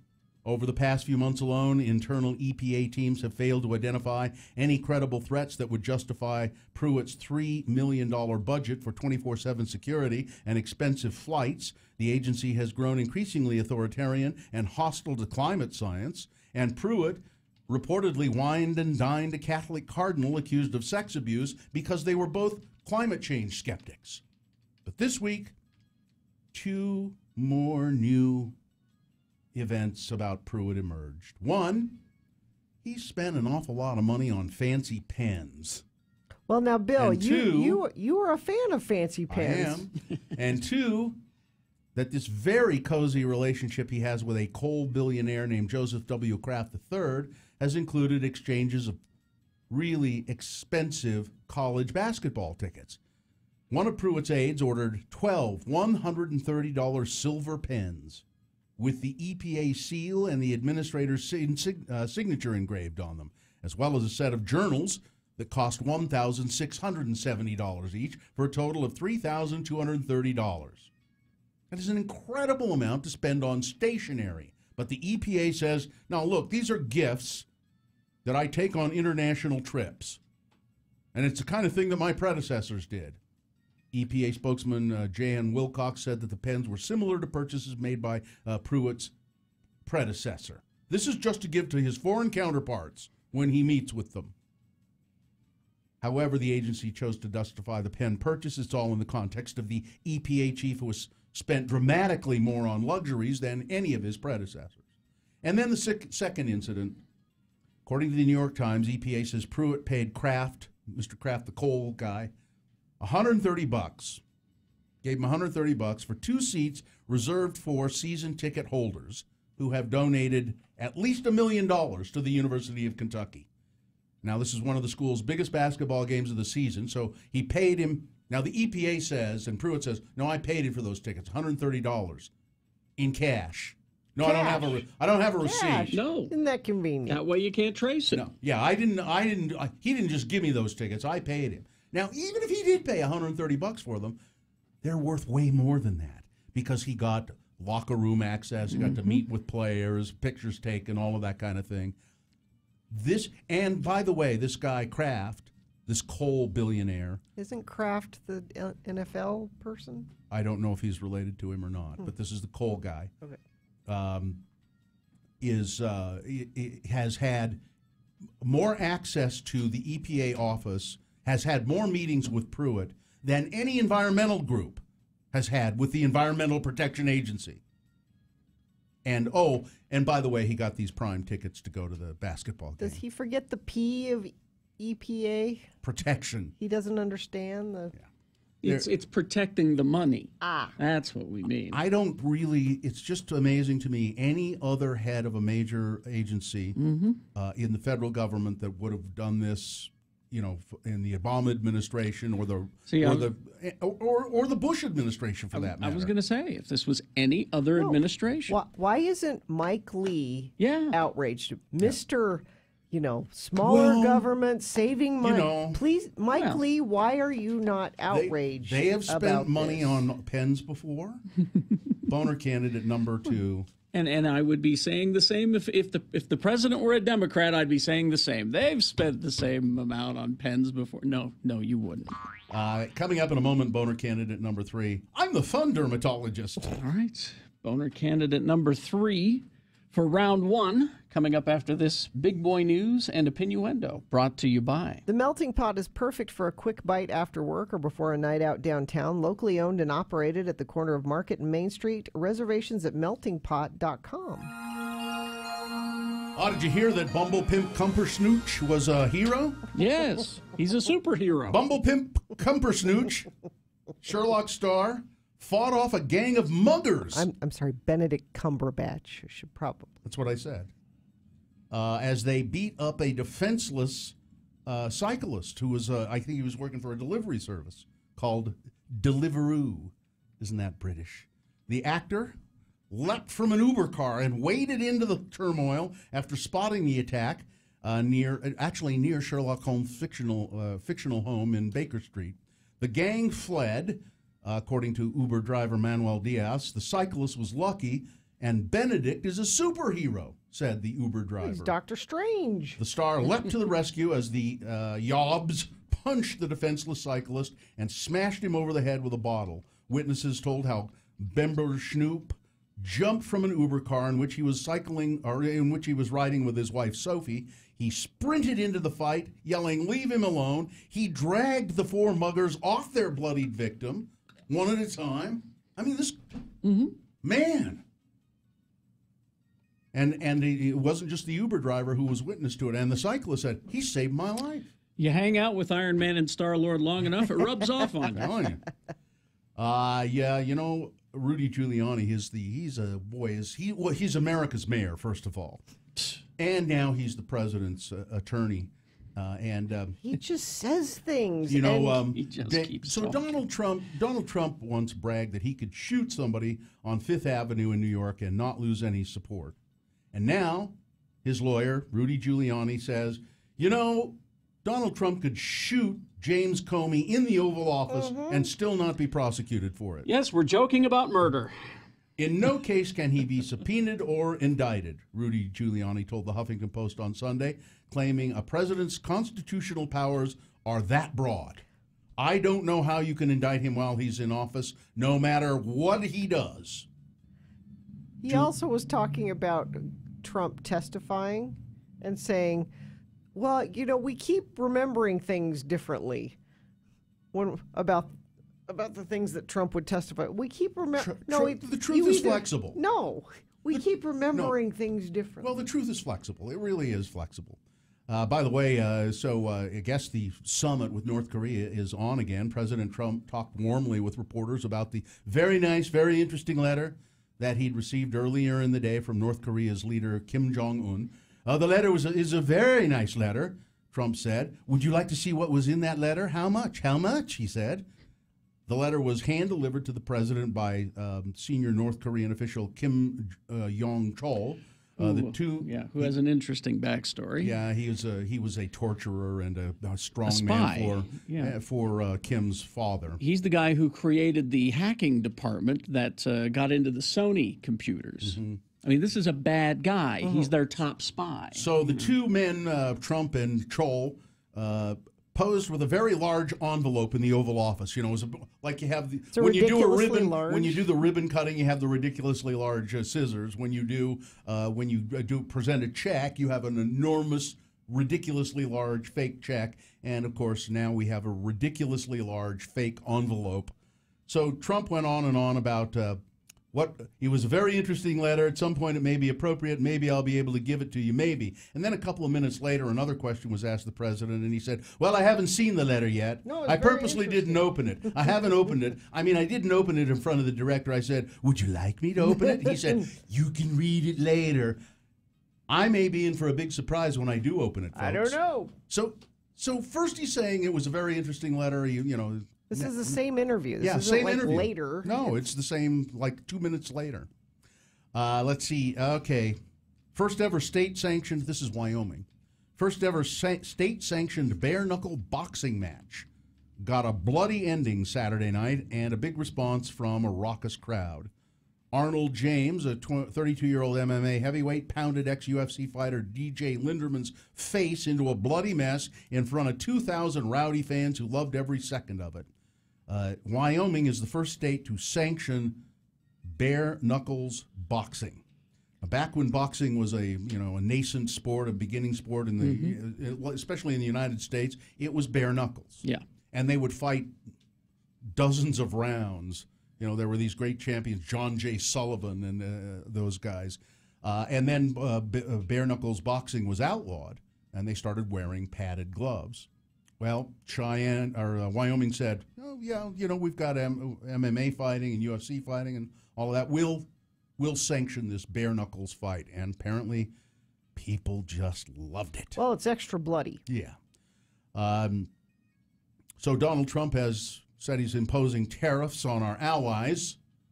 Tariffs on steel, Do we still have allies? aluminum. I don't think Well, we have any anymore. As of this moment, maybe not. Canadian Prime Minister Justin Trudeau said the tariffs imposed by the Trump administration on steel and aluminum are insulting and unacceptable. And he said he would retaliate by placing similar penalties on U.S. goods, increasing the possibilities of an all-out trade war. Great. This makes no sense from many standpoints, but one of the justifications that the Trump administration makes for imposing these tariffs on steel and aluminum is we want to gear up our own steel production plants again, so in the event of a national emergency or like a war, we are not dependent on steel from foreign powers. So we're planning on a war? But these people, we're always planning on a war. But these people that we are imposing the tariffs on are our allies. Yeah. The people who would continue to give us the steel and aluminum we need in the event that we have to gear up for, and make more armaments for war, they would give it to us anyway. They'd sell it to us anyway. But let's impose tariffs on them. It just makes zero sense. Governor Gary Herbert says that the Trump tariffs don't make much sense. Wrong. He's alarmed at a potential trade war. In a rare tweet storm of his own, Governor Herbert spoke out against President Trump's decision to raise tariffs on some imports. The governor reiterated his concerns in an interview Friday afternoon on Fox, saying that Mexico and Canada are two of Utah's largest trading partners. Yeah. And if we start imposing tariffs, that's going to cut down on Utah's ability to trade with these countries. So, Herbert. Let's see. How much time do we have here? One quick story. I want this to not happen, but Okay. apparently it is. Nike is releasing fanny pack sandals. They must be teeny tiny fanny packs. Fanny pack sandals. Slides, so, the kind of sandals that are slides, that feature small zippered pouches attached to the front. Haven't you ever been... That's not it. That's a fanny pack. That's a fanny pack. Haven't you ever been somewhere where No. you have like keys and a phone, and but you can't really carry them, but you still need to take them? So maybe you Someplace where I'm wearing slides. What? Like a fine restaurant or a... No. I need to get a look at this. I need to see what it looks like. Well, I don't know why they didn't put up the picture of the actual stuff. Because, Hello, handsome. Thank you. Yeah. I'm thinking it's just like fit your keys, like. Okay, fine. And you know what, Gina? I've seen them. No, I want you to wear them. I want you to wear them. I don't want them. I have a purse. Okay. All right. Weather traffic. Apologist for fanny pack slides, Gina Barbera. There must be a reason. Let's see. Yeah, weather brought to you by the Ogden Twilight Concert Series begins this Thursday, June 7th, with the Flaming Lips, acclaimed for their elaborate live shows. Q Magazine named the Flaming Lips one of the 50 bands to see before you die. Get tickets at ogdentwilight.com, and it will be the hottest day of the year today. It's 97. So you want to see the slides? What? No. Dylan, put them up. Wait, I know. Dylan, put them up. Put them back up, Dylan. While she does the traffic, please. x96.com/live. There you go. Yeah, that's a good idea. They're not Yeah, attractive. tell me you'd wear those. It's stupid. It's not stupid. You can be ugly and functional. Want to be ugly and stupid. Lots of things are ugly and functional. Okay. I get it. Sometimes you want some place to put your keys. Okay. All right. Stalled vehicle eastbound SR 201 9th West in Salt Lake. I'm going to check our message stream. Let's see. Traffic I-80 east from Tooele is backed up all the way to Stansbury. And yeah, if you see something, please text it in. 33986. Summer at Snowbird starts this weekend, opening June 9th. Enjoy summer activities, including the aerial tram, mountain coaster, all-new Woodward Rectangle, and Ninja Obstacle Challenge. Learn more at snowbird.com, and we will be there doing our show on Friday. Guarantee if I'd done that story and said, this is a great idea. This is really terrific. Look at these fanny pack slides. And Gina would say, well, that's the stupidest thing I've ever heard of. You don't know. Yes, I do. Here's boner candidate number 3. I'm the fun dermatologist. Oh, my God, you should see the video, too. So, an Atlanta attorney representing 3 women in cases against an Atlanta area dermatologist known for singing and dancing while performing surgeries says nearly 100 other women have contacted her office to claim they too suffered under this doctor's scalpel. In videos posted to Dr. Wendell Boots' public YouTube channel, the board-certified dermatologist can be singing as she cuts into a patient or rapping and dancing with surgical instruments in her hand during surgical procedures. At times, assistants in scrubs dance along with her. Susan Witt, an attorney representing 3 women who claimed they suffered from Dr. Boots' work, said close to 100 women have reached out to their office. Several former patients said they experienced serious post-surgical complications due to infections. Many of the women claim they were motivated to come forward by Dr. Boots' apparent lack of care and concern for her patients. In one of the videos, Dr. Boot cuts into a patient's stomach as she sings along to the OT Genesis song, Cut It. In another, she leans over the top of a patient's half-bare buttocks without surgical masks or gloves on as she holds surgical instruments and dances while rapping her own lyrics to Migos' Bad and Bougie. There we go. My parents are bad and bougie, building up fat in the booty. Yeah, there she is, dancing and singing. And then she posted this stuff. She thinks it's a good idea. Yeah. Boner candidate number 3. I'm the fun dermatologist. X96.com/live. You can see the videos. Icky. It is. It's terrible. There's one of her assistants wearing a Santa hat and dancing around. All right. Let's review the first 2 and vote. Let's see. Boner candidate number 1. I live here. A Hawaii man pulling a gun on his neighbor who was just there to check on his lava-threatened home. Boner candidate number 2. Will anybody put a stop to this? Scott Pruitt, head of the EPA, spending $3,200 on stationery, $120 a piece for pens, and he took VIP basketball tickets from a Kentucky coal baron.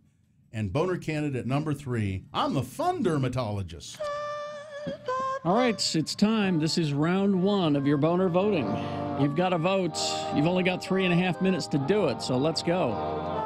You decide which of these 3 candidates is the worst, which one deserves to go forward to boner fight and possibly become boner of the day. If it wins here, it'll go up against the winner of round 2. Yes, we do this again at 8:20, and then we take those 2 winners and throw them in the Boner Dome for boner fight at 9:20. That's when boner of the day happens. So here's your round 1 contenders. Pick one, 1, 2, or 3. Remember the candidate number, put it in the number of a text, and then text that to 33986. You can call 877-602-9696. Festus taking votes in the producer's booth. Or go to x96.com and look for the box that says Boner Voting June 4 and vote there. You've got 3.5 minutes. Let's go. Round 1. Stay tuned for a 1-hour nonstop music wingding right after Radio from Hell on X96.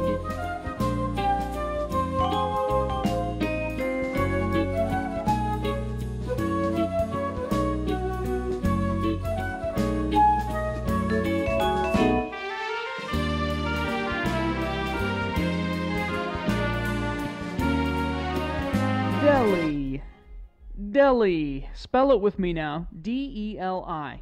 And now we'll use it in some dialogue with LeVar and his friend Elder LeGrand Ardun Jr. It's Sunday, and LeVar has come over to his friend LeGrand's home to see why Elder Dunn is not in church. Again, the word is deli. Let's listen.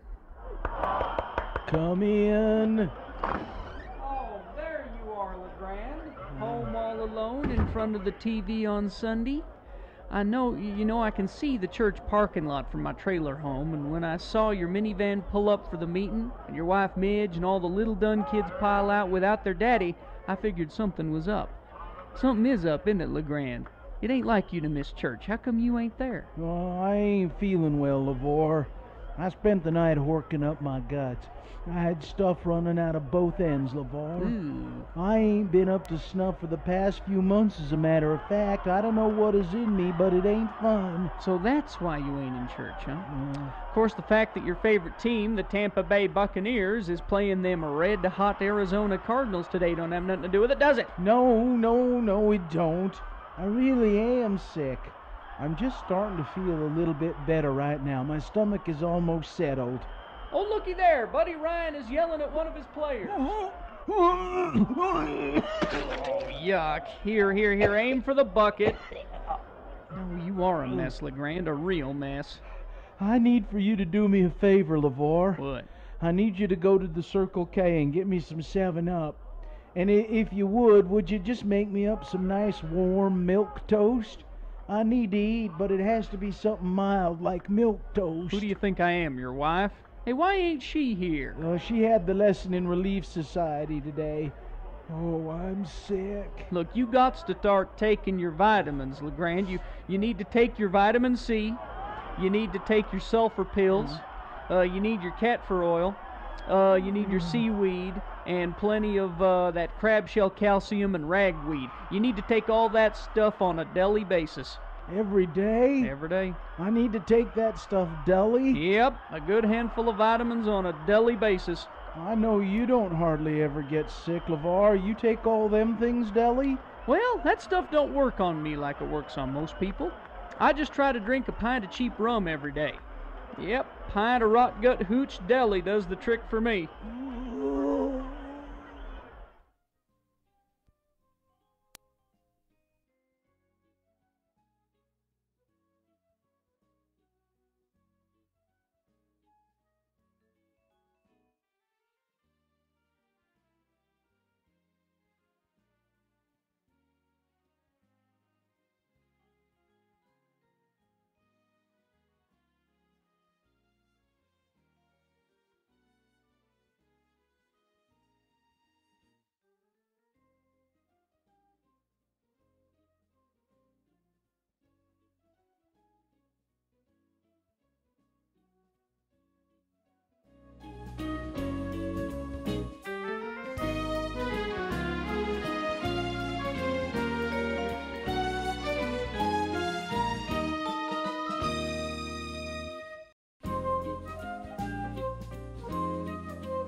Radio from Hell on X96. All right, 7:45. Time to award round one of your boner voting. Well, round one of the boner voting is brought to you in part by, I guess, leftovers. Leftovers. Well, what was left over? Well, I had some spaghetti and some garlic bread that was left over. I had hospital food yesterday. That was delicious. It's terrible. And you know, it's terrible. I wanted a damn candy bar. Just a candy bar. Okay. Why didn't you get one? Because it's like a healthy hospital cafeteria where they don't have a candy bar. They usually have a machine somewhere, though. Yeah, don't they? I'm like, this whole cafeteria, there's no candy bar? Really? No, they have a machine somewhere, though. You just didn't ask, did you? Well, no. You should ask. I'm like, I get it. It's a hospital. I wasn't trying to buy cigarettes. Next time your dad has to be in the hospital, why don't have him admitted to the hospital up in Park City? Do they have candy bars there? And they have good food, too. Well, and Huntsman's really good cafeteria. Yeah. If you're going to go get a sandwich. Yeah, they do. Have him admitted. He knows the Huntsmans. Have him admitted to the Huntsman. He doesn't have candy. Doesn't matter. He has MS, not cancer. It doesn't matter. But... Doesn't matter. He knows the Huntsmans. Good morning, Dad. If you're up and he said he was going to listen to the hospital. Hi, Tom. And brought to you by Bad Apple.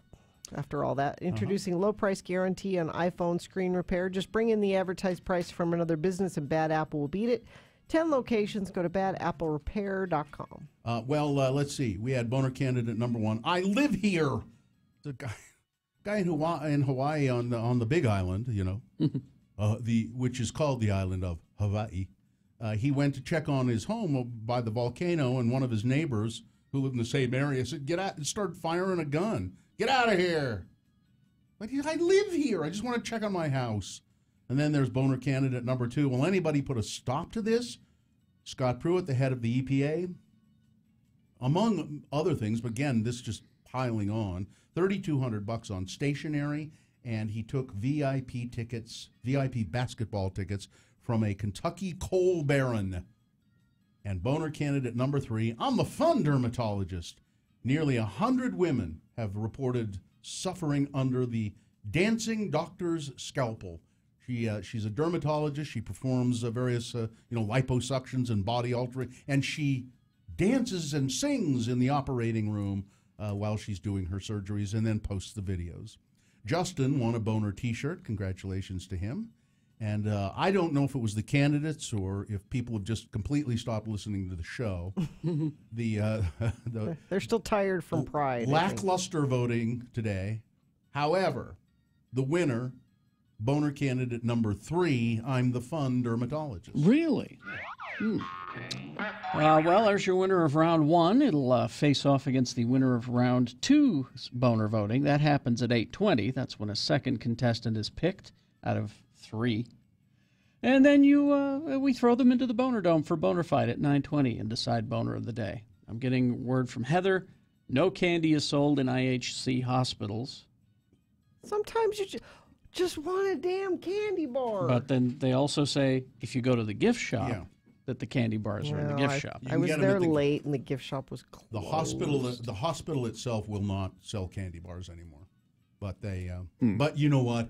If you ask a nurse, there's a machine that the nurses get their candy bars. I'm bet telling not. you. No. They wouldn't even Gina, get... Who's had more hospitalizations recently, you or me? Me. I can tell you that there's usually a machine. Yeah, but you're Bill Allred. They're like, we usually don't do this, but for Bill Allred, we'll get him a candy bar. That may be. Speaking of that... Speaking of don't you know who I am? I mean, this is exactly what that is. Now, I was at the Sprouts Market. And I'm sorry I didn't get this couple's actual name, but I've called it's now, they are Mr. and Mrs. Radio from Hell. Do you know who I am? So I was coming out of I'd come out of Sprouts with my purchases, and I had my bicycle, and I was loading up the bicycle with my purchases, and this couple comes out of the store, out of Sprouts, and she, a short woman with very blonde short hair, was holding a little basket of apricots, and her husband, I believe was her husband, they were a partnership anyway, was a tall guy with piercings and tattoos, and he walks right up to me and he says, "I'm here for my hearty handshake." I went, "Oh." He must have voted for the boner. Well, as a matter of fact, he said, I've voted randomly on several occasions, and I deserve my hearty handshake. And I said, well, there you go. And then they started to talk to me about the show. And they are just great, great, great fans. I mean, they know all the details about what goes on. And, they said, "Oh, that's that electric bike you've been talking about that... tell me about it." So I talked to him about the electric bike, and talked to him about, and I listened to the Geek Show podcast, and the Let's Go Eat show. Does he listen to my podcast? Yeah. And so they do all of that, and we talked for a while, and they were just very nice, and it was nice to talk to them about the show and whatever goes on with the show. And then at the end, as I was starting to walk away, they said, "Oh, well, one more thing. I want you to know we're big supporters." And I said, what do you mean you're big supporters of the show? I said, whoever you guys personally endorse, advertisers, we make sure to use them. Shamrock Plumbing, they're at our house all the time when we need plumbing. We go to Dr. Kelly Carroll out at Brighton Family Dental. I need to call him today. And I'm glad we can tell these stories and do these things, Gina, to jog your memory. Yeah, I think I need a root canal. Let's see, who else did they mention? Oh, Excel Automotive Repair. Yes. We've taken our car there several times. Bad Apple? I bet they've been to Bad Apple. They are just great. anytime we've needed to. But I said, so it's been okay. I mean, I guess I always want to know, but I'm always sure that the people that we endorse really are what we say they are. Mm-hmm. They do a good job. They're, because we do use them, and they do good stuff for us. They said absolutely every time we've gone to use one of the products that you guys endorse, they've always been top notch. This sounds like a plant story, This actually happened. It really did. It sounds like I'm sorry I didn't get the couple's name because. We also met a woman who said, "I listen to your show, your podcast, every night before I go to sleep because it calms me down." Calms them down? Yeah, she said it was that tall woman I was talking to. She said, "Sure, it's the same show." Yeah, she said it's. I don't know what it is. She said I have anxiety disorder. And I've become very anxious, and she said, but there's, and I said, even when I yell at Gina, she said, oh, that's the part that's really calming to me. It's so soothing. Yeah, she said, it just soothes me. I don't know why. I just love listening to it. He's not yelling at me. Somebody says Intermountain hospitals won't even let their nurses have candy. There is no sugar available for purchase anywhere in the hospital. That's a change. Have you been in IHC stuff? Not for a while. Yeah. No, I have been in their hospital. I've sampled most of the hospitals around the area. But no, I haven't been to an IHC hospital for quite some time. But met lots of nice friends of the program yesterday. Oh, and during the parade too. Again, people who listen and like the show, some guy comes running up to the truck and handed me a dime. I haven't done that for a long time. So, hi, my name's Bill Allred. Give me a dime. Just just give me a dime. That's all I want. Just one dime. I like dimes. And we met another friend of the program who he said, I listen to the podcast every day, which we love. Yeah. I mean, we don't get credit for it. But we love it. Thank you for doing it. And I don't remember his name, but I remember his baby's name was Xavier. I don't remember his name, but Xavier's dad is a friend of it. Wow. So Mr. and Mrs. Utah, or Radio from Hell, I mean, if you, the couple I met at Sprouts, if you're listening, and I assume you are, please just get a hold of me at radiofromhell@x96.com. And, I should know your real names. I just want to know that. I should have asked you, and I didn't. Anyway. Don't you know who I am? Do you know who I am? The Candy Ban started in 2017. Candy Ban. At IHC Hospital. So that's where Tom is at an IHC. Yeah. He's going to be fine, right? Yeah, he's going to be fine. But Dad, I'm going to have to stop and get myself a candy bar before I go visit you later today. What's the policy that makes your visit to the hospital really mean? The Candy Ban. Yay! Now you're telling me that you can't get. I know you can get candy at the gift shop. No, though. I don't think so. I don't think so. Last October, my son was born, and we brought a bag of candy for the nurses. I was afraid they wouldn't want it, but they were very excited to have candy, and now I understand why. No candy ban. Yeah, I forget which. I think it was the St. Mark's Hospital, and I wanted a candy bar, and they said, well, it's pretty hard to find one, but the nurses have a candy machine that they have access to.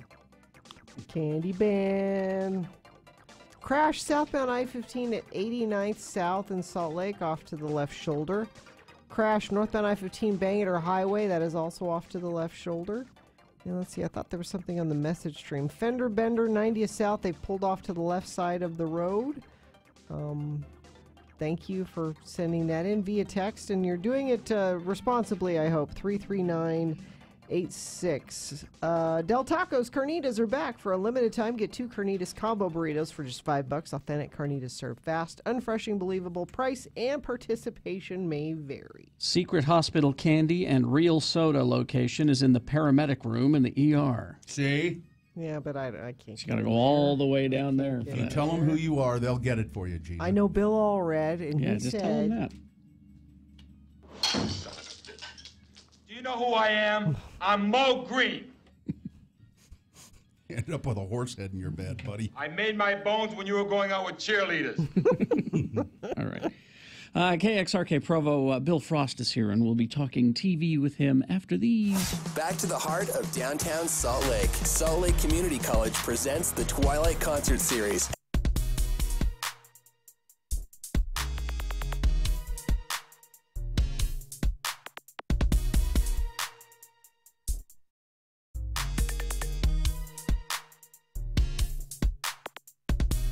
I like your shirt, by the way. New shirt? No. What? Old shirt. You never wear it, though. No, I don't. Why not? I don't know. It's a nice shirt. I don't wear it very often. Well, you should. Okay. Great. I gave you a compliment. Then maybe I will. I will wear it as often as I ever do, which is not often. It's a shirt that I bought. I remember exactly when I bought this shirt. It's when there was an Old Navy over here on 4th South. Mm-hmm. Over there Where on 4th Trader South. Joe's is going to be. Yeah. There was an Old Navy there, and I went in there one day, and they had this big pile of shirts on the floor. I'm not kidding, as Old Navy does sometimes. And they said all of the shirts in this pile are $1.20. I'm not kidding. $1.20, and I thought this shirt being $1.20, that's negative money. Yeah. It costs more than that to... Yeah, there's more material in this shirt. There's more little, Vietnamese or Singaporean child finger blood in this shirt from sewing the buttons on. And so I bought it for $1.20 off the floor at the Old Navy. You would not think that. It's not. It's just a dumb shirt. You should have kept the receipt in the pocket. My sister bought a coat But we once. never do a 120 time check, Gina. So My sister bought a coat once that was on sale, and it ended up being $7, and she kept the receipt in the pocket so that anytime anybody said, I like that coat. Her sister, Minnie Pearl. No, Mikkel. Just to I prove. like that coat. She'd say, $7. No, it's not. I have the receipt. She kept it in the pocket. Right there. Right $7 coat. That is the coat. See, again, that's the kind of thing that the Barbary girls are interested in. $7? I don't believe that was $7. But you could have a debate with some other people about, the political situation in Tibet or the existence of God. But when you're debating with the Barbary girls, it's whether Bill Murray is going to go crashing parties and how much the coat cost. Is she the good-looking one? They are all good-looking. No, they are not. Yes, they are. All of my sisters are good-looking. Lolita! Certainly not. All right, let's get this over with. One is better looking than the others. No, they are all good-looking. It's that one that's really good-looking, and then there's there's an okay one, and then there's that other one. I get phone calls every time you do this. Which one is he talking about? They know. Yeah, they know. I'm surprised they call. All they have to do is look in the mirror. Yeah, all they have to do is look at a family photo, Gina. They'll all point to the good-looking one. All the Barbary girls know. They know who the good-looking one is. It's true. So we're not making these things up.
Follow Carrie Jackson on Twitter at RFHCarrie. Radio from Hell on X96. Right.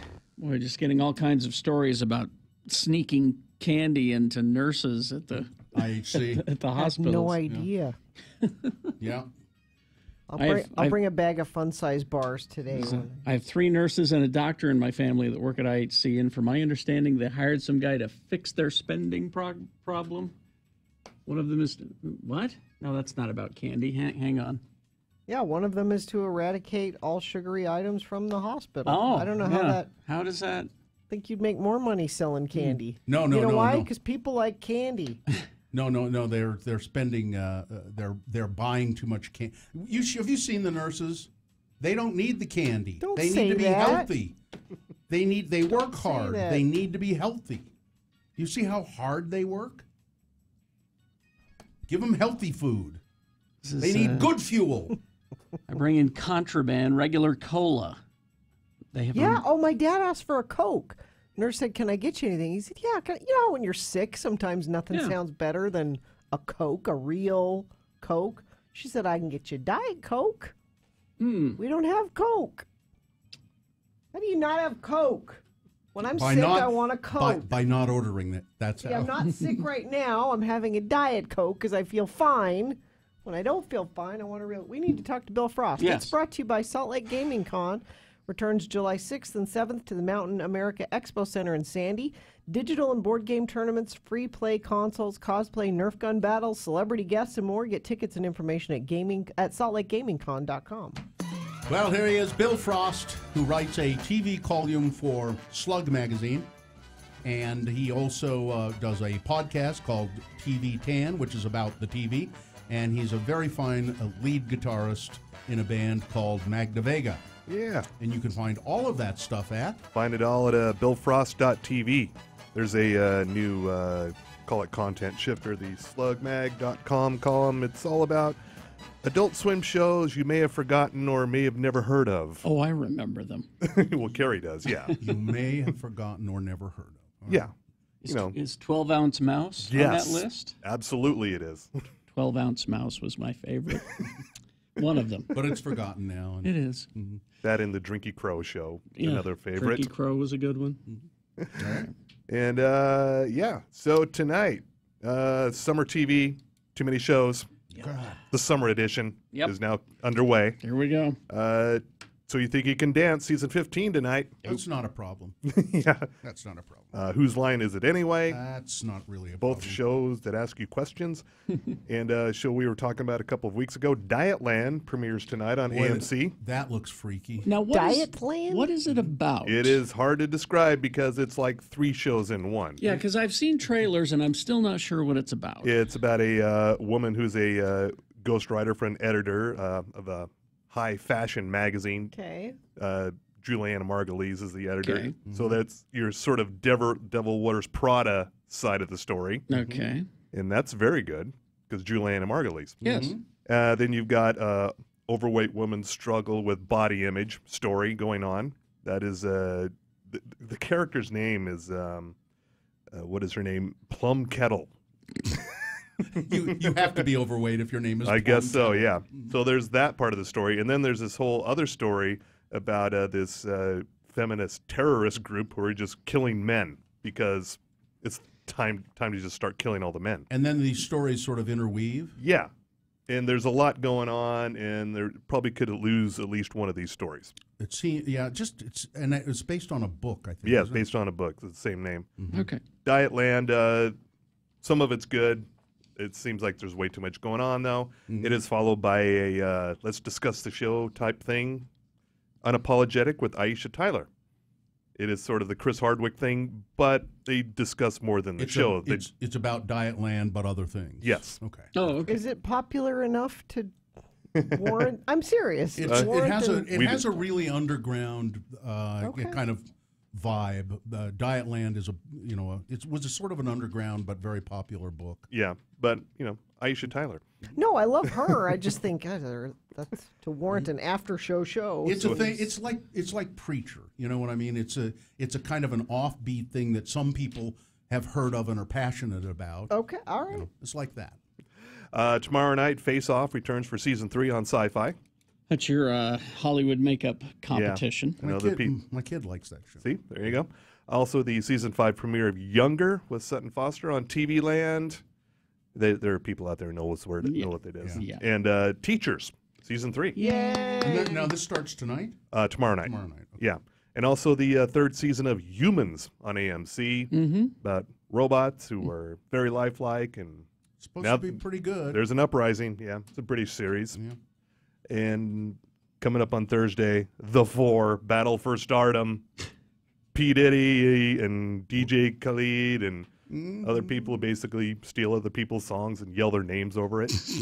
Yeah, it's a talent show. Oh yeah, great. Yeah, all right. It's a talent show. Talent. I'm It's making air quotes right now. Exactly how you should put it. It's Yeah. a talent show. Also premiering on Thursday, another Marvel series, Cloak and Dagger. I think I set my DVR for it. Marvel's Cloak and Dagger on Freeform. It's young superheroes. Teen superheroes. Cloak is he has the ability to teleport. Yes. And he absorbs. He should be invisible if he's Cloak. No, he absorbs light, where Dagger creates light Creates somehow. lightning bolts. Yes. And she can make like light knives and stuff. But they're mutants. They're X-Men. Yes. Okay. Well, I'm not going to go down that Okay. road. Maybe they're Geek News is X-Men. coming up. Maybe they're not. It's basically teens figuring out what the hell to do with these new powers. Yes. Okay. I've heard good things though. Yes. Also, on Friday, Netflix season 2 of Marcella, a very good another one of these murder series. Marcella. What is Anna Friel? You may remember her from Pushing Daisies and a lot of other shows. Yes. She is a very troubled detective in London. This is from the guy who did The Bridge, if you remember that show on Netflix. That was good with Jamie Gum in it. Yeah. Ted Levine. Yeah, this is a very short series. A troubled detective solving murders, but she might also be a part of it. She has some subconscious recollections. Like this is season 2. Season 2, yeah. All right. The first season was really good. Okay. If you like shows like The Killing and The Fall, British murder, serial killer series, yeah. Yes. Like Killing Eve that I've just been watching. Killing Eve, was yeah, really which is good. fantastic. Yeah. Also, the series finale of Sense8 on Netflix on Friday. They kept doing that? I didn't even know. Well, they kept doing they're that. wrapping it up. Yeah. So it's not a full season. It's like a movie. they brought it back long enough to finish the story. The Wachowski siblings. Because enough people complained. Yes. Yeah. And coming up on Sunday, the Tony Awards. Richie, Sarah Bareilles, Josh Groban. no one will care. Sorry, no Well, one will care. Well, the most nominated series shows are Mean Girls and SpongeBob SquarePants. So people will care. Okay. I had no idea either one of them had been adapted to the stage. And apparently they're both really quite good. I'll bet they are, I yeah. only heard about Mean Girls because they were doing it on Saturday Night Live, and I thought, isn't it a sketch? Are they saying that it's a musical? Oh no, it's real. Okay. Yeah. And also Claws, Season 2, Niecy Nash. It's basically Breaking Bad and a nail salon in Miami. Oh, right. Dean Norris is in this. Yeah. As a character named Uncle Daddy. I wish I had the time to watch, because I watched an episode or two of it, and it was really... It's really entertaining, yeah. It's very entertaining, but I just don't have the time. Just too many shows. Yeah. And Ghosted is back. That surprises me. Well, they're getting rid of it. Okay. It's like, let's burn off these leftover episodes and never speak of it again. Yeah, because I love both those guys, but this show just was not working. Who's in it? Who is it? Craig Robinson, Adam Scott. Oh, right. Yep. Yeah. It just did not work. No. But I like them and other things. Exactly, yeah. Now, did you mention has it started this week or did it start last week? Pose. Pose. The new series from... I don't think it has started yet, no. Or maybe it hasn't. Ryan Murphy. Could have gotten completely by me. You know, because they did Feud with the... Oh, yeah. Which I ended up watching and it was great. And Thing I read... is, there's so much hype around Pose, you probably think it's already happened.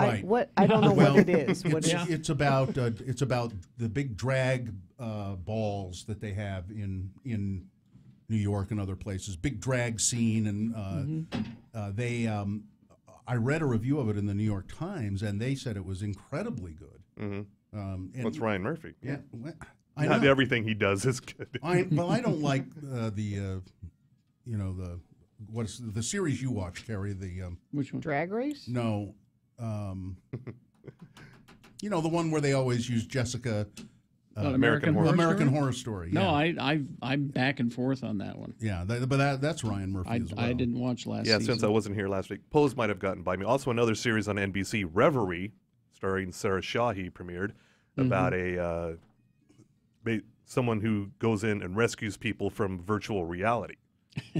It's like people It's who not are real. Why do they need to be rescued? well, they've basically gone into comas in virtual reality, saying, "I'm just staying here. It's much better in Let here." if they want to be there, let them be there. Then she goes in there to talk them out. Well, they want to be in there because they can get candy bars at the hospital. Yeah, That's right. yeah. Pure I fantasy. have to go all the way to virtual reality to get candy bars at the hospital. Yeah, I think you weren't here last week. That's why we didn't talk about Pose. Pose started last night. Yeah. Oh, all right. Yeah. Too many shows, man. Too many shows. There's so many I don't know where to start anymore. And then I start watching things, and then I leave them and go to other things, and then I forgot. Yeah. I just sort of forget. Oh, wait, I still got 8 more episodes of something that I started, and I don't know where I am. Somebody asking about Better Call Saul? I believe that's in the fall. No, it's April. April. Okay. April. I thought they announced April. Well, maybe not. Next year? It's coming soon, though. And somebody who saw Pose says it was amazing. And this is right. They use trans actors in it, and it's about the big ball scene from the late '80s, where it's kind of where RuPaul started, and it's all about that whole big drag ball scene in New York. So, okay. Thank you very much, Bill Frost. August 6th is when Better Call Saul. I remember an A One in of those the A months. story. August makes more sense. But does traffic make sense today? I don't know. Let me refresh my UDOT webpage. and Somebody see get Gina a candy bar. Just fading fast. Crash southbound I-15 at 85th South. It's off to the left shoulder. Crash eastbound I-80 at milepost 100. This is 1 mile east of Tooele. Crash southbound I-15 89th South. Crash northbound I-15 milepost 289. That's Bangor Highway in Salt Lake. That's traffic. Any bar of candy will do. Well, that's not true. Oh, let's see. We've got Boners Round 2 coming up, don't we? Yeah. Let me look at the candidates here and tell you what they are. Boner candidate number 1, I'm going to get that Mercedes. Boner candidate number 2, it means I love you. And boner candidate number 3, the backflip G-Man. All right, so we'll be back in 3.5 minutes with Boners Round 2 and Big Boy News. Stand by. We want to put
Radio from Hell Show on X96. Call 877-602-9696 or text us at 33986. Jeez, Message now- and data rates apply. Now I want a candy bar. Right? And I almost never eat candy. Don't go to an IHC hospital. Well, listen, tell your dad, tell Tom, if he needs to be admitted to a hospital again, have him admitted to the VA hospital. Apparently there are candy machines all over the place. Perfect. So VA hospital next time, Tom.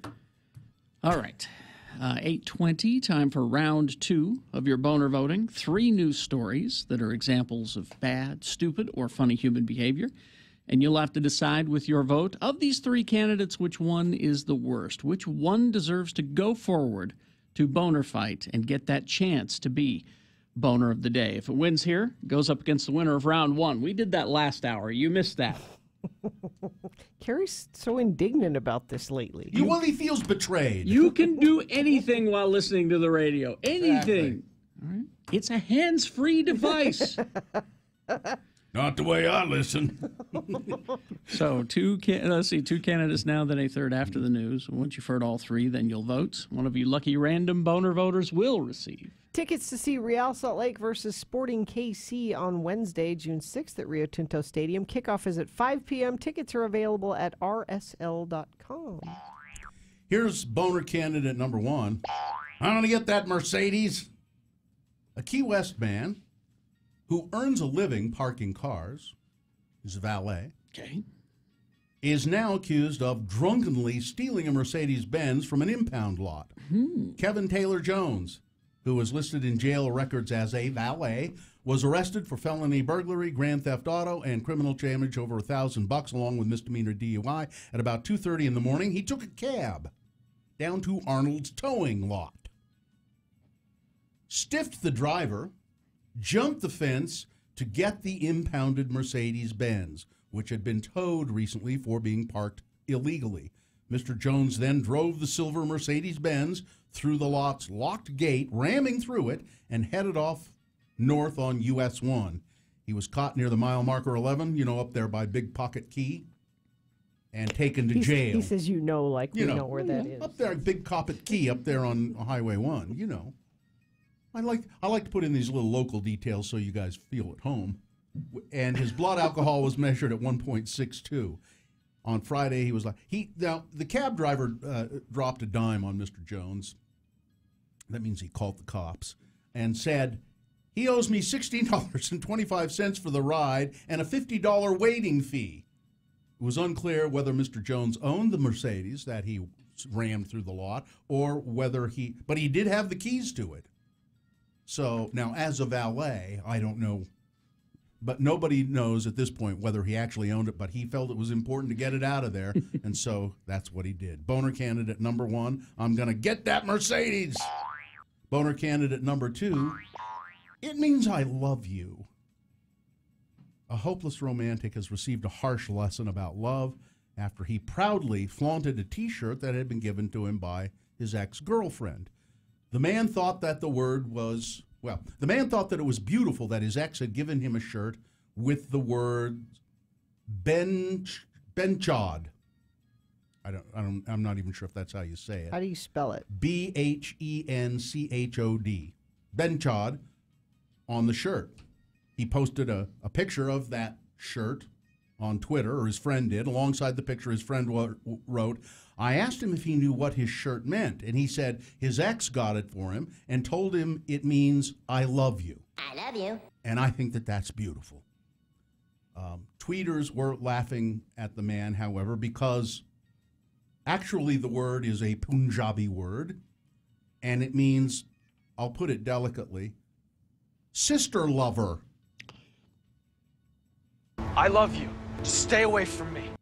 Some cruelly joked about the young man, while others reverted to memes to express their laughter. One user said, this kills me. Another one says, I bet he was literally dressing himself up for Halloween. But one user appeared to be happy that he was humiliated. She said, should teach men to stick to the girls they love and a language they know and understand.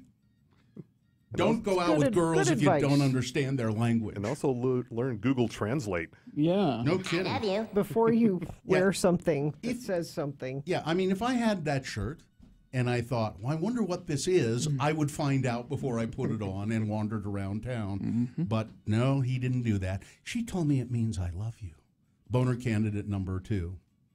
Coming up in a moment, boner candidate number 3, the backflip G-Man. Oh, yeah, you got to see the video for this one.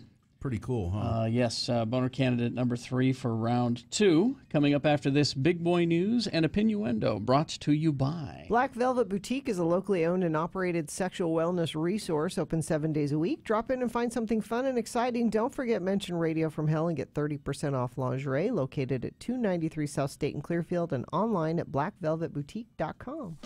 Well, this just in from the British press, The Guardian. Amy was talking earlier about Serena Williams and being asked questions about Maria Sharapova.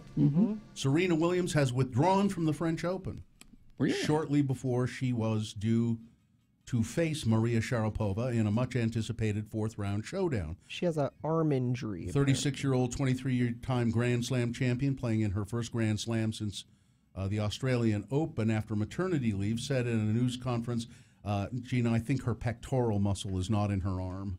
So she has a pectoral muscle It's injury. attached. Unfortunately, I'm having some issues with my pec muscle right now, and I can't actually serve. So, it'd be like, you're right. I mean, it really would be right in that upper part of the shoulder, across, above her breast, probably.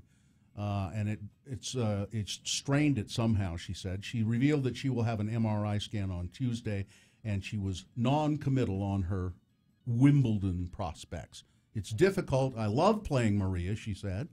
I've made every sacrifice I could. I've committed to myself and my team that if I wasn't at least 60%, I wouldn't play. I really am disappointed that I can't. I've heard, you remember those questions that Amy said, that reporter who tried to bring up stuff about playing Maria Sharapova. Good-looking Maria Sharapova. And how good-looking she is, and does that distract you and everything. But it occurred to me that I've heard Serena Williams talk about playing Maria Sharapova before and how much she enjoys it. She always gives me a really... Now, Serena usually wins, but apparently Sharapova always challenges her quite... And she likes that. She likes the challenge. So, Mick Jagger... Now, people were talking, I saw this over the weekend, about him making comments on an Instagram page, his teenage son Lucas's Instagram page. And they're just these dumb dad remarks. So he's got this teenage kid named Lucas, and you would think Mick Jagger would have some cool things to say on his son's Instagram. Yeah, but so his son posts a picture of this is a beautiful sunset. And then it'll be Mick or Dad. I can't remember what it says. I think it's his Mick. It's just Mick Jagger. It's his Mick, and then he'll say, "Wish I was there." That looks fun. Or cool, things like that. Cool, but now wear a sweater. It looks cold. Yeah, he posts these corny stuff, but now he's being a real dad. Mick Jagger has a 1-year-old son. And he's already moved on from that kid's mother. Named Dev. He just has babies and moves on. And he's taking his 1-year-old son on tour with him, so that his mother, the boy's ballet dancer mother, Melanie Hamrick, can focus on her work. She's dancing in the American Ballet Theater spring season, and a ballet insider says that Mick is taking care of the baby for the duration of the season. He's taking his role as a father seriously, much to Melanie's delight. She thought he hasn't just moved on. I mean, they're not together. They're not a couple, but he's being a dad. He says, "Well, I'll take little Dev on tour. Let's go. Come on." Keith, hold the baby.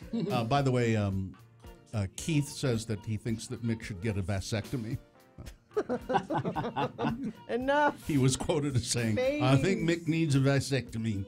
The annual Pride Parade in downtown Salt Lake, it's been held since the 70s.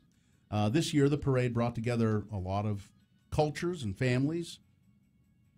Parking garages were packed full of people watching as we went down the parade route, saw it. People were walking with signs that said, "Diversity is love." My favorite T-shirt, which Gina spotted, and I saw the guy, is, "I'll pee next to you," or "You can pee next to me." That was what the shirt said. I like that one.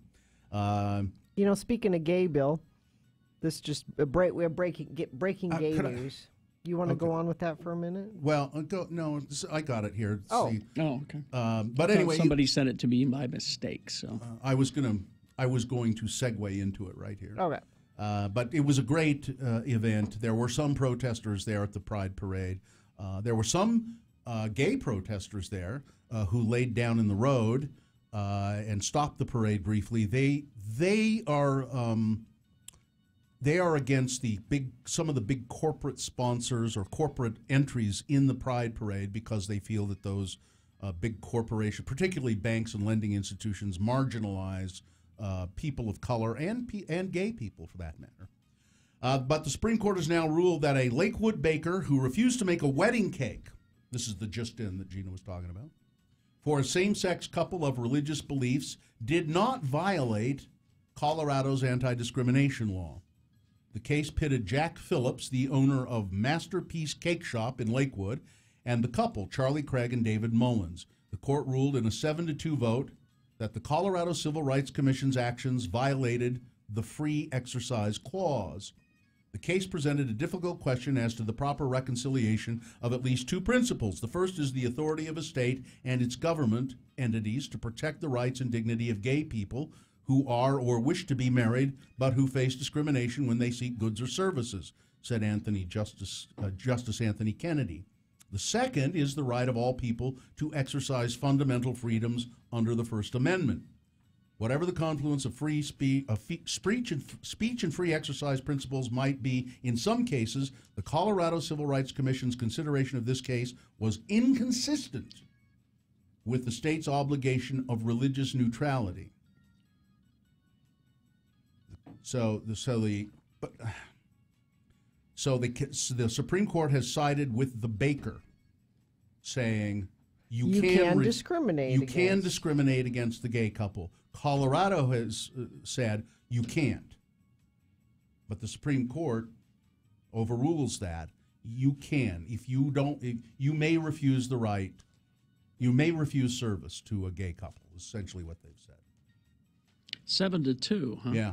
So I wonder if a black couple or an interracial couple, better example, an interracial couples went to a baker and said, we'd like a cake and we'd like a black groom and a white bride, or vice versa, on the cake, and the baker said, no, I don't. How about people of two different religions? I won't do that. How about a Muslim and a Catholic? Yeah. How about I won't do that. No, I won't do that. How about Britney Spears when she gets married for fun on a weekend in Vegas and then divorced 24 hours later? Does that then mean that the baker has the right to do that? For any of them? I guess it does. How about, I don't like the way you look?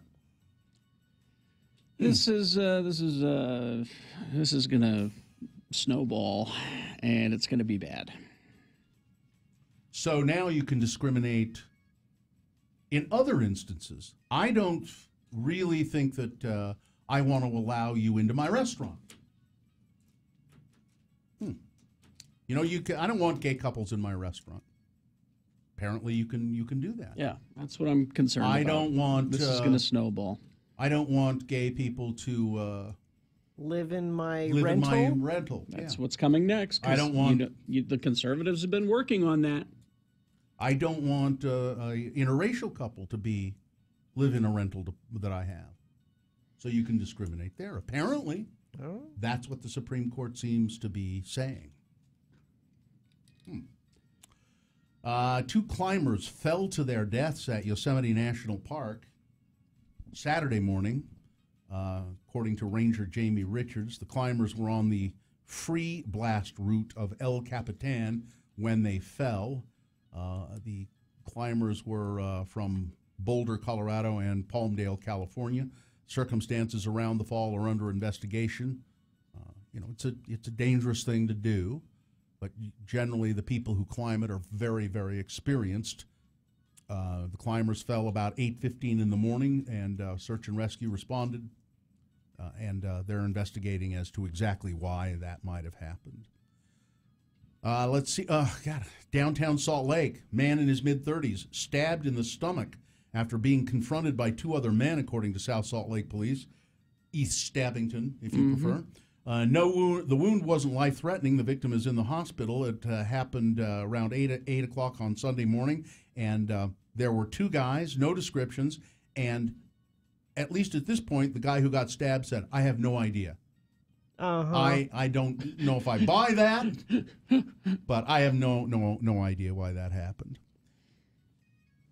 The city of Portland was a site of pretty bloody rioting on Sunday as Antifa activists stormed a Patriot Prayer rally. About a year after similar rallies triggered bloody fights and arrests. Some protesters on Sunday hurled bottles and fireworks at the police, while others were caught with knives and other weapons. Officials encouraged people to get out of the immediate area for their safety. Many of the Antifa activists wore black and covered their faces. Some protesters said they were demonstrating against police brutality. Patriot Prayer, which bills itself as a peaceful First Amendment advocacy group, organized the rally. They called it Tiny's Freedom March, a going-away event for Tusitala John Tose, who's close with group leader Joey Gibson. The Patriot Prayer people were peacefully demonstrating when they were attacked by the Antifa group. And this happens. So again, this happened a year ago in Portland. It's happened again. Not immediately clear why. I guess when this peaceful prayer organization, we support the First Amendment, they post the fact that they're going to have a rally. They do it knowing, I think, that there's going to be opposition to it. In Portland? In Portland. In perpetuity? Or? Oh, I don't know. Poo-poo. It was like 10 P words. I thought Gina spends a lot of time counting. Well, it struck me, and then I went, I'm just There were a lot of P words, you're right. A preponderance of P words in there. Possibly there were. Now post. Okay. Now, Gina, I want you to just pay attention to this, and then we'll go to bonus candidate number 3. Teaching kids to swear is a good thing. It has health benefits, say scientists. Many parents don't want their children to swear. I don't know. What do you do when your kids swear? Can I tell a cute story about Festus? I was hoping you would.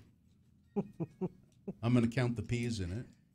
He was pretty little. I want to say he was like 4th grade maybe, and was driving him and a friend of his in the car.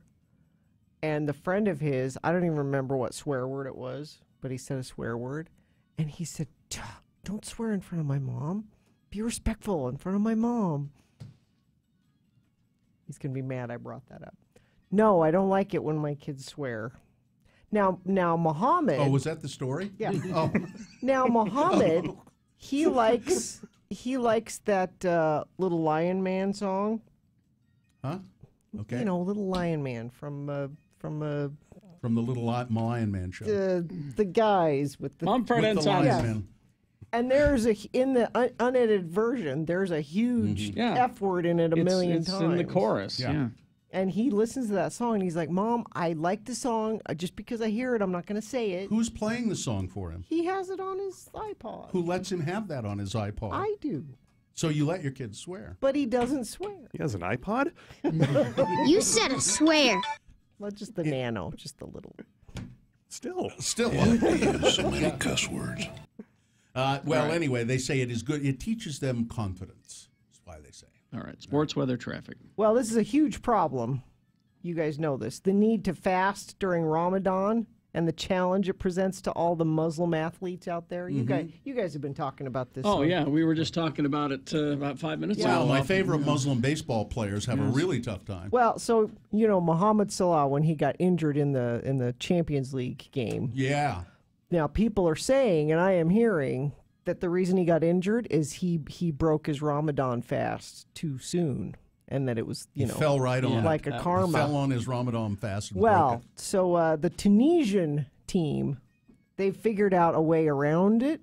They fake injuries at sunset because you can't eat during Ramadan. You can't eat until the sun goes down. Well, that's not fair. So one of them will fake an injury, and they will fake it long enough that the Muslim players can have some water and eat a couple of dates.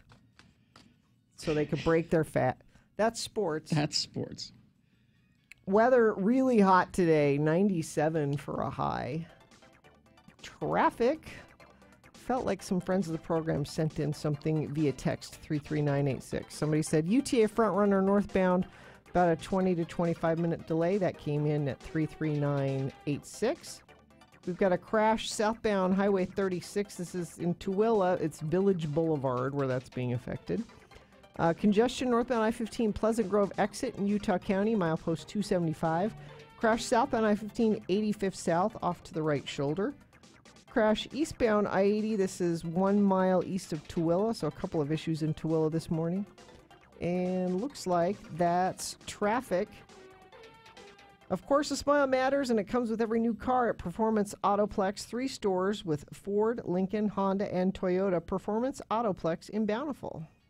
Here's the boner candidate number 3. Boner candidate number 3 is the backflip G-Man. An off-duty FBI agent accidentally shot a bystander in the leg when his gun fell from his holster as he cavorted on the dance floor of a bar in Denver. There is video. I think we have it maybe at x96.com/live. Video widely shared on Twitter shows the agent strutting his stuff and then performing a backflip. The gun falls to the floor, falls out of his pants as he does the backflip. The agent goes to grab the gun, and it goes off and hits a customer in the leg. The customer was taken to the hospital with a non-life-threatening injury. Jeez. It's unclear if the agent who has not been named will face disciplinary action or not. Should. The video shows that his wild moves on the dance floor had attracted an appreciative crowd at the Mile High Spirits and Distillery Bar on Saturday night. But the mood quickly changed when the gun went off, as you might well expect. The agent was dancing when his firearm became dislodged from the waistband holster. Victim will be okay. Boner candidate number 3, the backflip G-Man. Let's review the first 2 and vote. Boner candidate number 1, I want to get that Mercedes. A drunk man taking a cab to the impound lot, stiffing the cab driver for his fare, jumping over the fence and getting into a Mercedes and ramming it through the gate. Boner candidate number 2, it means I love you. That's what a man thinks his T-shirt means. The word on his T-shirt was given to him by his ex-girlfriend. He said, she told me it means I love you, and I think that's sweet. What it really means is, apparently in a Punjab language, sister lover, except not lover, another word. And boner candidate number 3, the backflip G-Man. All right, you got to decide which one of these 3 candidates is the worst and therefore most qualified to move forward to Boner Dome for Boner Fight and get that chance to be Boner of the Day. If it wins here, it's got to face off against the winner of round 1. All right? So pick your contender, 1, 2, or 3. Put that number in the message of a text, and text that to 33986. You can use your voice to vote. Festus is taking votes in the producer's booth, 877-602-9696. Or go to x96.com and look for the box that says Boner Voting June 4 and vote there. You've only got 3.5 minutes, though. Let's go. This is round 2. Keep the radio on. A 1-hour nonstop music wingding starts at 10. X96.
is Radio from Hell on X96. Time to award round 2 of your boner voting. And round 2 is brought to you by in part by leftovers. Leftovers. And 99-cent summer is back at Fat Cats. All summer attractions at Fat Cats are just 99 cents. Get more information and plan your visit at fatcatsfun.com. Boner candidate number 1. I want to get that Mercedes. It's a drunk guy who took a cab to an impound lot. Apparently he had the keys to this Mercedes because he jumped the fence. It was like 2 o'clock in the morning, and then rammed the Mercedes through the gate and took off. Boner candidate number 2. It means I love you. It's a guy wearing a T-shirt with a Punjabi word on it that his ex-girlfriend told him, well, that word means I love you. Well, it doesn't. Nope. It means sister lover. And boner candidate number 3, the backflip G-Man. A dancing FBI agent drops his gun doing a backflip at a bar and accidentally shoots a man in the leg. Zach won tickets to see RSL, and the winner, boner candidate number 3, backflip G-Man. All right, there you go. We've got our candidates now. We got 2 of them. Winner of round 1 and that winner of round 2 right there. We're going to throw them into the Boner Dome. Boner fight happens at 9:20. That's when you decide who is Boner of the Day. Wondering what to get your recently out gay dad for graduating with a master's degree? Come to Cabin Fever. Great selection of action figures, toys, lunchboxes, and duckies located in the heart of Trolley Square. 5th South, 7th East, Cabin Fever. So much more than a card store. All right. Brand new episode of GeekShowPodcast.com available now.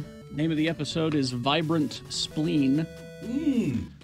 All right. What a vibrant spleen. And it's got a segment in there. We recorded some audio at our 10th anniversary party at the Ruin, and we talked to, Nick, our helper here, intern, truck driver, our truck driver and helper. That Nick. He went around and talked to people at the party, and we kind of spliced that together and put it in, and stuck it in the middle of an episode. So if you were at the party, it might be you. Let's see now. We're learning more and more about the Wonder Woman sequel, Wonder Woman 2. The social media, it was producer Jeff Johns, posted on one of the social media Wonder Woman things, simply WW84. WW. Wonder Woman 84? Yep. 1984? 1984. Because they said that it would be a period piece. And because Wonder Woman's made of clay, she does not age. Look it up. It is suggesting the film will be set in 1984. Because the first one was 1917, World War I, of course. And so this is a 1980 story set. We know that. Well, at least we're assuming that because of this information. We also do know for sure that the film will introduce the Wonder Woman villain Cheetah, played by Kristen Wiig. Oh? Cheetah. Cheetah. Not Cheeto. No, Cheetah. Is that your cheetah impression? Also, Narcos star Pedro Pascal will also be in it. We don't know what role he's playing. So is it going to be like Wonder Woman in shoulder pads, that kind of thing? Like big hair. As a matter of fact, that's what they were thinking of calling it, Wonder Woman in shoulder pads. I mean, this. Don't get me wrong.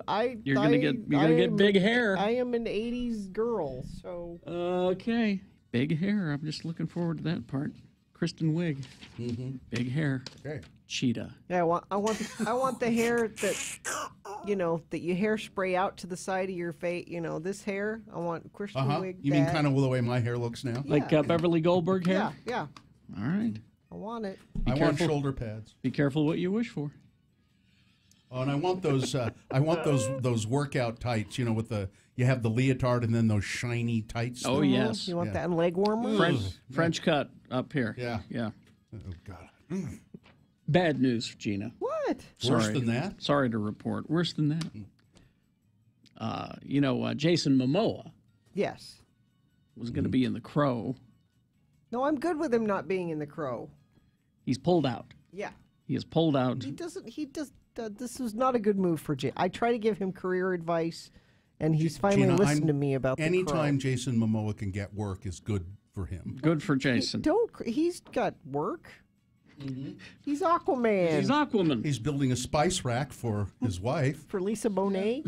Oh yeah, that reminds me. So we got DC movies. Just to go back to Wonder Woman 2, that means that we have Aquaman, 21st of December, Shazam, April 5th of 2019. Who the hell is Shazam? When ISIS, Are you remember? genuinely asking Shazam the question? and ISIS, but there won't be an ISIS in it, right? No. Because ISIS is on Legends of Tomorrow. Because ISIS has ruined ISIS. Yes. For the And they're- rest of us. And they're not calling her ISIS. Right, She's that's got the necklace and everything, but she's not called ISIS. Anyway, sorry. And now, why is Aquaman? We've been talking about Aquaman for years, coming, and why hasn't it been released? The special effects. Underwater stuff. It's very difficult to do. It's not been done. It's not something that they can just, Pixar has done a great job of everything, but I don't know how willing they are to share. So they have to figure it out on their own. Plus, Jason Momoa's fingers keep getting shriveled as well. And that, yes. Yeah. How do you fix that? But he has pulled out of The Crow reboot, which is, I think, a good idea. I don't know if this story needs to be told again. Yeah. His social media, he says, "I've waited 8 years to play this dream role. I love you, Corin Hardy and Sony Pictures. Unfortunately, I may have to wait 8 more. Not our team. But I swear I will. James O'Barr, sorry to let you down." He's the guy who wrote The Crow. "I won't on the next. This film needs to be set free. And to the fans, sorry, I can't play anything but what this film deserves, and it needs love. I'm ready when it's right." So, okay. Creative differences. He didn't like the way it was going. Here's a star, though, who loves a comic book property and has pursued it. Jamie Foxx. Okay. Yeah. Went all the way to Arizona to meet Todd McFarlane, the creator of Spawn, to convince him that we need to do a movie. Now, Todd McFarlane's been walking around talking about, I want to make a Spawn movie, but it's not going to star Spawn.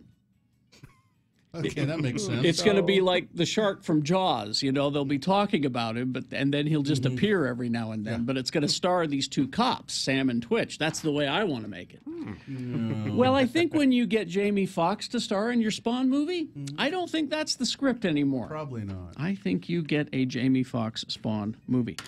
So that's interesting. And it's also interesting that the Blumhouse production company is making it. They're known for low budget and horror, which is what this character needs because he is from the depths of hell. Oh, okay.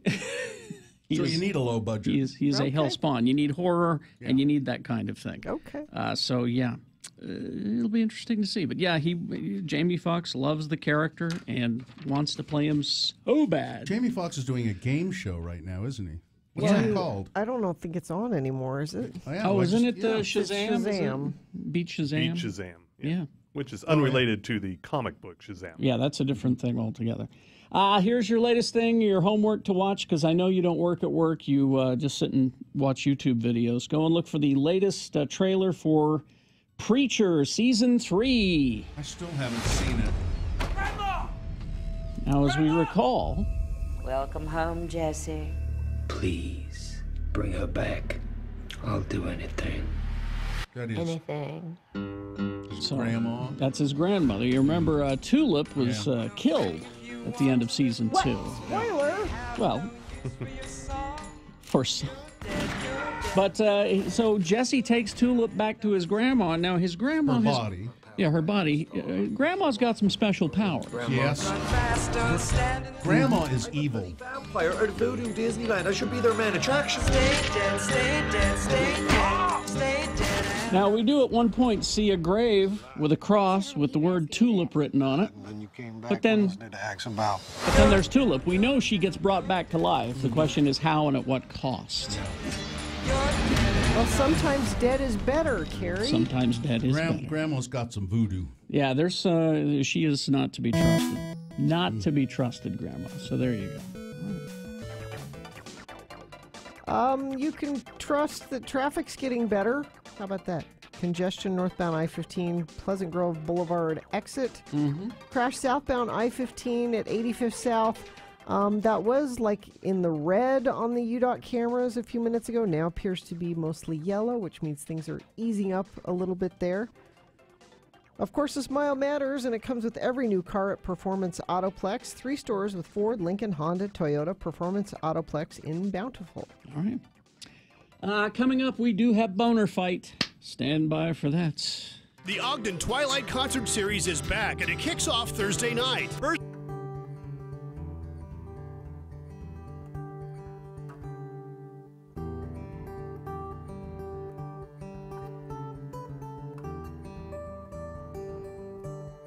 Here's what Kerry Jackson is doing when he's not on the air. Grandma, why do we have to drive all the way up from Salem to Orem just to go to the Training Table restaurant? Because they have the cheese fries, you stupid little turd. Grandma. It's worth the 20-mile drive for the cheese fries. Yeah, worth it to you. You don't have to drive. Well, what did you say? I said that those cheese fries seem to make you thrive. Well, that's what I said. of course they do. Cheese fries have all the nutrients we old people need. And they're easy to digest, too. Oh, when those rat bastards down home get the cheese fries to their burger joint, maybe we'll eat at home. Grandma, did you bring your stool softeners? Just, you never mind about my stool softeners. Just get on the damn phone and order the cheese fries. Okay. Oh, and about 10 of them cups of dipping sauce.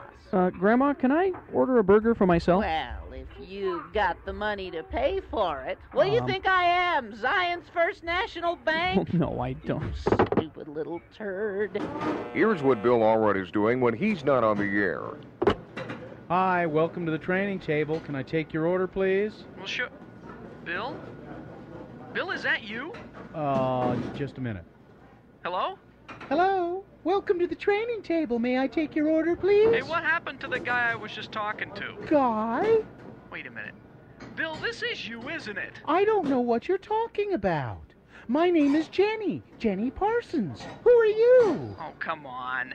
Like you don't know that I'm Kerry Jackson, your partner on X96's Radio from Hell show. Oh, you're Kerry Jackson? Oh, I've heard of you and the Radio from Hell show, too. Oh, I love your partner, Bill Allred. Yeah. He's so handsome and kind and generous and thin, too. Yeah, right. Oh, and he's so much funnier than you. All right, listen, Allred, I don't know what you're trying to pull, but I could just send Grandma back in the kitchen to kick your ass. I'm not kicking anybody's ass until I get my cheese fries. You stupid little turd.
this Thursday night. That's why you like them, huh, Bill? Because they're weird? You like, yeah. You like weird. I do, very much.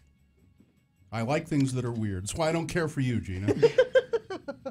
You're not weird. You're just there. I'm just there? Just there. You're not weird. Those are the options, Yeah. weird or there? I do like things that are kind of off kilter if they're good. And Flaming Lips are also good. We've got the guy in charge of that concert series, the Ogden Twilight, coming up to talk about Flaming Lips and the shows that he's got. I really wanted to see that show up. because I don't think they're going to be performing that much long. Flaming Lips have been around forever. Wayne Coyne is, I don't know. I guess he could do it for a long time, but he's probably in his 60s. Really? Oh yeah. I didn't realize he was that old. Yeah, they've been. And, they have been around for a while. Yeah. So anyway, we'll talk about that coming up. But we got to get the poop chat thing ready. Do we? We do. Do. Because we have poop to chat about? Well, yes, we do. And I wanted to do it before he got here so that he didn't. It's Poop Chat on X96 Radio from Hell. So this just struck me as being very odd and funny. So we were at the Pride Parade yesterday, and I'm there. I think it was even before Gina got there, before you got there, Carrie, and John Smith came, and I was there. And John and I chatted for a second, and I said, "Well, I've got to go back over to the studio, and I'm going to put my bike there and lock it up in the studio." So I rode over here on my bike and brought it up here. Then I saw Gina, and hi, Gina. I said, "Well, let's walk back over to Pride together, our spot in the parade in front of the AC Hotel on 2nd South." And while I was waiting, Gina said, "I'll meet you downstairs." And so I went down, standing there, and John Smith comes walking up. He had just been down at our parade where we were, our spot. Mm-hmm. And it's a fair jaunt away. It's a good walk away, about 3/4 of a mile or so.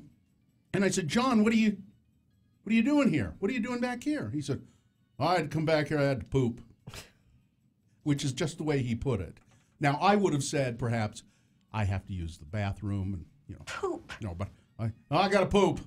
And then he said, "Oh, I'm glad you're here because do you have your key card to get in? I don't have mine." You gotta, yeah, you gotta be prepared if you got your. No kid. He walks all that way to come back to use the bathroom, and he forgets his key card. We're talking poop on X96 Radio from Hell. And I said, "There you go. Just make sure you wash your hands before you give it back to me." "I will." So we go back to the spot in the parade, and we're standing there in front of the AC Hotel, and John Smith comes back and gives me my card back, and I think it was Todd who said, "John, could just gone here in the hotel." They just used their restroom here in the hotel in the lobby. They were nice. They were very nice. You would think that a man who is so concerned about where he has to go. Well, maybe he only feels comfortable here. That could be. But the other thing about John, why this is strange, is that he is famous for knowing the toilets situation in the downtown area. The good places to go to the yes, bathroom. you ask him. Well, that's a new hotel. He wasn't aware Could be he wasn't aware of it. I don't know. But wouldn't you think you'd go, Although, so I went into that hotel to use the restroom. Mm-hmm. And did you poop? No. Poop. You do that at home when no one else is there. That's when that happens. So hard, not very often.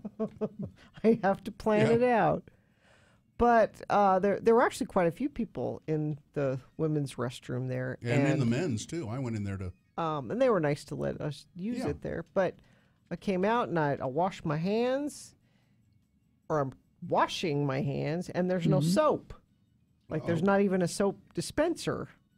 And I stood there dripping hands and confused, and a nice woman said, "I don't know where the soap is either, but would you like some hand sanitizer?" And she got in her purse, and she squirted in my hands like I was, her toddler.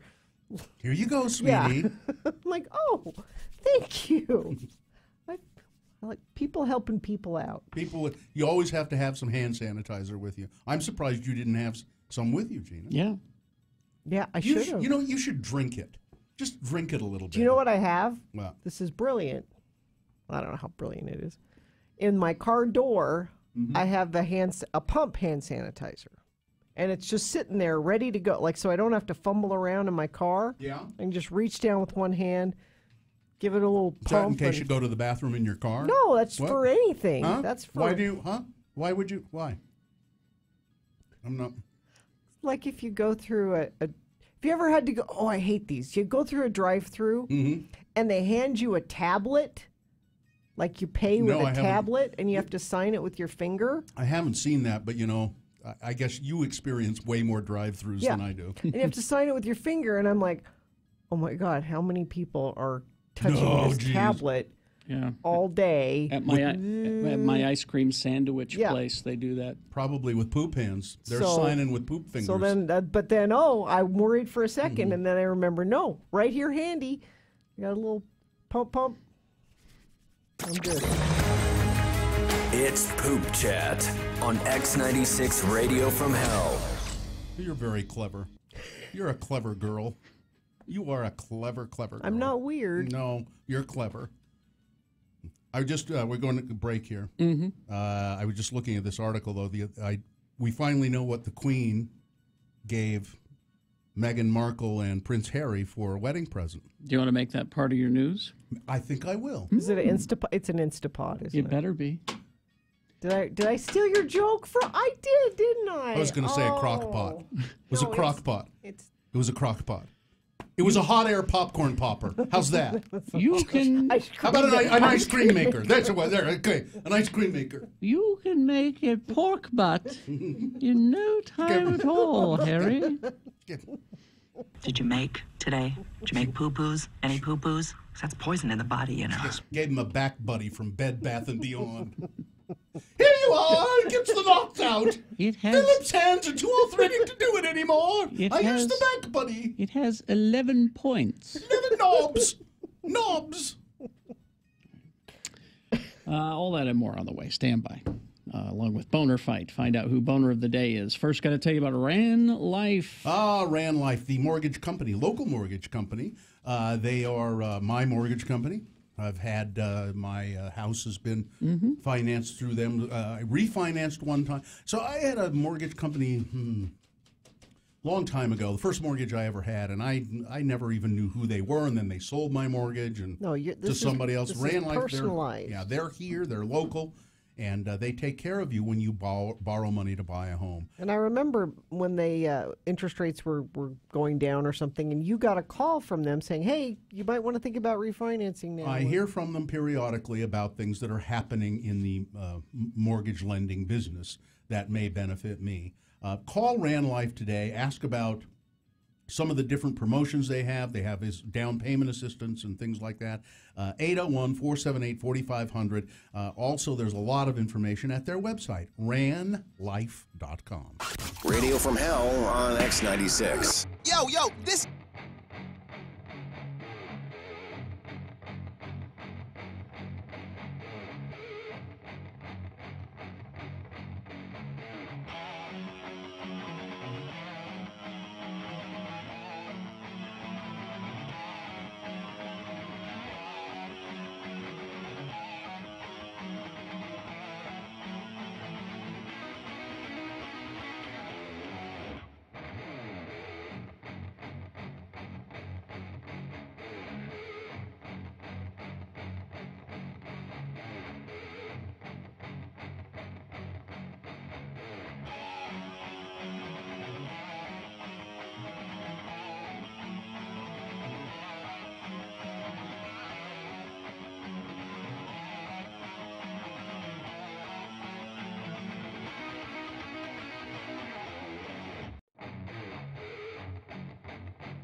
Traffic with Gina Barberi on X96. You know, sometimes people, they hear you say things and they think somebody in the chat room said, would you please tell Bill that knobs are something completely different across the pond? And we said the Queen gave them a back buddy and it had 11 knobs on it. I'm aware of that fact, and that's probably the reason that I selected the word knobs. Oh. See? I'm just for someone in the chat room who thought I was not aware that it might have a different connotation. I was aware of that, and that's why I did it. Just so you know. No, they think that we just kind of, stumble through. We come in, we sit on our, I sit on my stool, stick my finger up my nose, and here we go. They genuinely think that. Mostly my mind's in Arizona. Okay. All right. We got Boner Fight coming up in a bit, but first, a reasonable amount of news brought to you by Snowbird is kicking off summer with its 10th annual Brew Fest, the opening of summer activities on June 9th and 10th. Enjoy the fresh mountain air brews from over 25 breweries. Learn more at snowbird.com.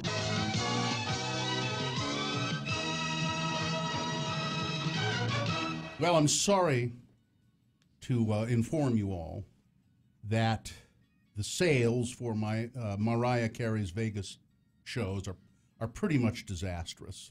Nobody wants to go see Mariah Carey in Vegas?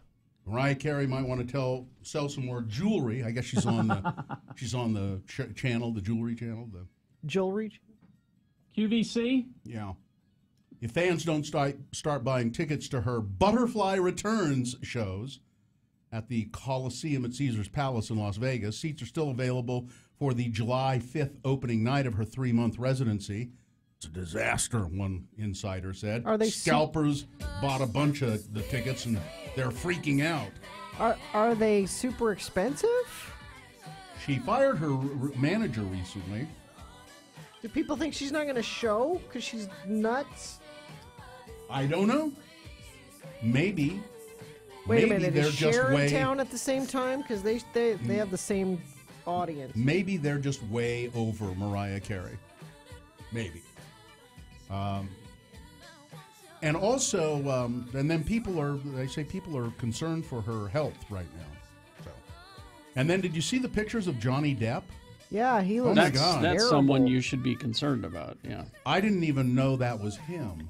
He looks like a 90-year-old. Standing with a fan, posing with a fan in, I believe they're in England. They're not in America anyway.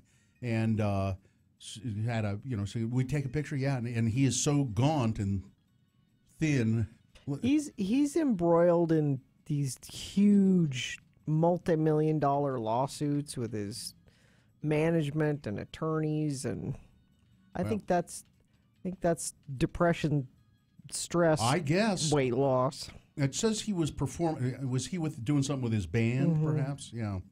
So, but he does not look well. That's for sure. There was chilling video of Florida shooter, the guy. I'm not going to say his name. No, because he wants you to. You shouldn't even mention this. Really? No, because no. Just move on. Yeah, I think you're right. I will. Isn't that what you talked about on Amy's podcast? Yeah, and it was.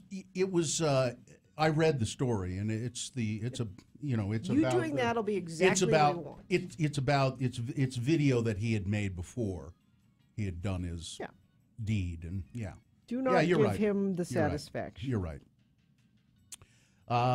Although so then the discussion. So Amy's podcast, by the way, Voices of Reason, the show that I did with her, it'll be on Wednesday. It'll be available. Voices of Reason, and we talk about whether you should name shooters or not. But then the conversation becomes, should you even report gruesome details of crimes?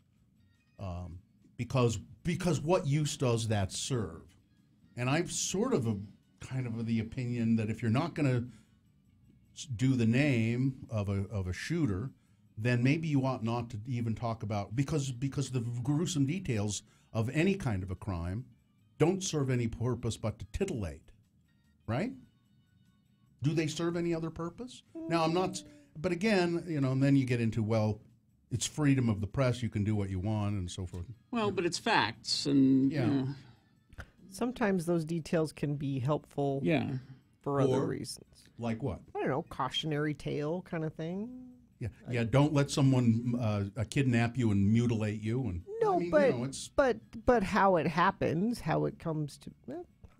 Just all the the details that sometimes I skip over as I'm reading the story, and I'll go on the air and I'll go, well, oh no, I'm not going to tell you that. I'm not going to tell you that. Let's see. But I will tell you that Binkerdink Klumpersnook was a hero. The Sherlock Holmes star, the Doctor Strange star, broke up a fight. There were 4 guys attacking a cyclist for some reason, a bicycle delivery driver. Trying to rob him of. So yeah, I guess. Mm-hmm. And Bumberdink was in a Benedict Cumberbatch. Yeah, that's what I said. Okay. He was in an Uber car, and he saw it happening, and he said, "Stop!" And he jumped out, and I mean, he pulled all 4 of the attackers off this cyclist, and they ran off, realizing this is Doctor Strange. We'd better go. Well, when it was reported in the British press, it was Sherlock. Yeah. Not Doctor Strange. Right. That is true. That is true. Sherlock star. Well, and I understand. I understand that. And then, let's see. This is, so here's a crime story here in Salt Lake. I don't know how much of this you need to know, but Cornell Glick was arrested Saturday after refusing to let a victim leave a residence without having sex with him. I'm not having sex with you, Cornell Glick. According to a Salt Lake County police report, Cornell Glick stated multiple times that he wanted to have sex with a victim and acted upon those statements even when the victim said no. Sounds like rape to me. Yeah. I don't know why. Yeah, why are we dancing around it? Even when the victim said no, he acted upon those statements. Cornell Glick tried to undress the victim and pinned her up against the wall. When the victim tried to flee, Cornell Glick grabbed her around the waist and dragged her back in. She managed to get on the phone with the cops. She tried to flee a second time, but Cornell Glick grabbed her ankle and tried to pull her back into the house. When the police arrived, Cornell Glick did not comply with the officers and disobeyed their commands. Cornell Glick and the victim had taken multiple tabs of acid before the incident occurred. According to police... Don't take acid with Cornell Glick. Never... Well, that was the next line. That's a bumper sticker. It says, never take acid with Cornell Glick. Yeah. Do you have the Janet Jackson story? I haven't seen it, no. Well, let me do it for you quickly. There's a Janet Jackson story? Janet Jackson called... And a Mariah Carey story? My God. Welcome to the 80s. Yeah. Janet Jackson called police on Saturday night over concern for her 1-year-old child. A watch commander with the Malibu County Sheriff's Office said the police responded to a call shortly before 10 p.m. at the Nobu Hotel, where they were called to check on the welfare of Jackson's son, who was with his father. Escapade. Jackson's estranged husband was not on the scene at the time. Apparently, the nanny called Janet and said she was terrified by his behavior and locked herself in the bathroom with the baby so she could call Janet. Yeah. What's poor Janet supposed to do? Calls the police. The police said they went and everything seemed fine and left the boy with the dad. But so I don't know if this is crazy nanny or crazy Janet or crazy dad. Was Cornell Glick there? No mention of Cornell Glick in this story. There's your Janet Jackson. Oh, thank you very much. So nothing. Nothing was wrong except the nanny's crazy. But saying she locked herself in the bathroom, that's weird. Hey, listen, I can't tell you the number of nannies at my house who've locked themselves in the bathroom. You have a whole bunch that have never come out. There are some still there. I'm not coming out. I think up in the attic there's at least two bathroom locked nannies. It's Boner Fight with Radio from Hell on X96. All right, here's the winner from round 1 in the 7 o'clock hour, which, if you miss, Carrie is highly disappointed in you. Yep.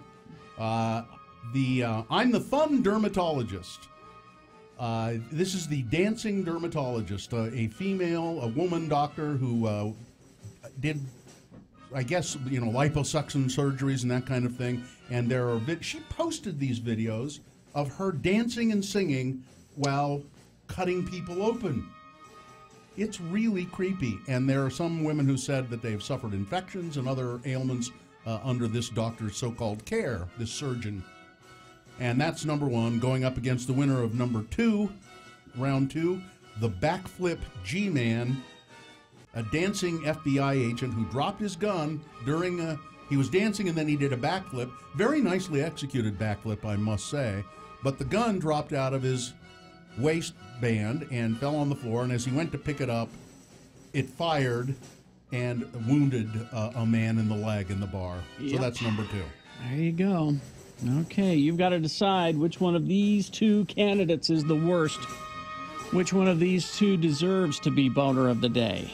Pick the candidate you think should win. Remember the candidate number, 1 or 2. Put that number in the message of a text. Text it to 33986. You can call, use your voice to vote. Festus taking votes in the producer's booth, 877-602-9696. Or you can go to x96.com. Look for the box that says Boner Fight June 4 and vote there.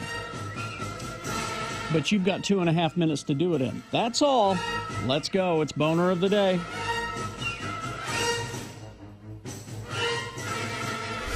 Want music? Listen at 10 for a 1-hour non-stop music wingding on X96.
Kerry Jackson, Bill Allred, Gina Barberi, Radio from Hell on X96. All right, it's time to award Boner of the Day. And Boner of the Day is brought to you in part by some leftovers which involved stir fry and brown rice and spaghetti and garlic bread.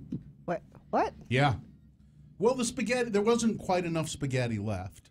I ate that and I was still hungry. Them all. No, These I was were still two hungry. Separate things. So I went back to the refrigerator and went, oh, there's some stir fry left, and I had some of that.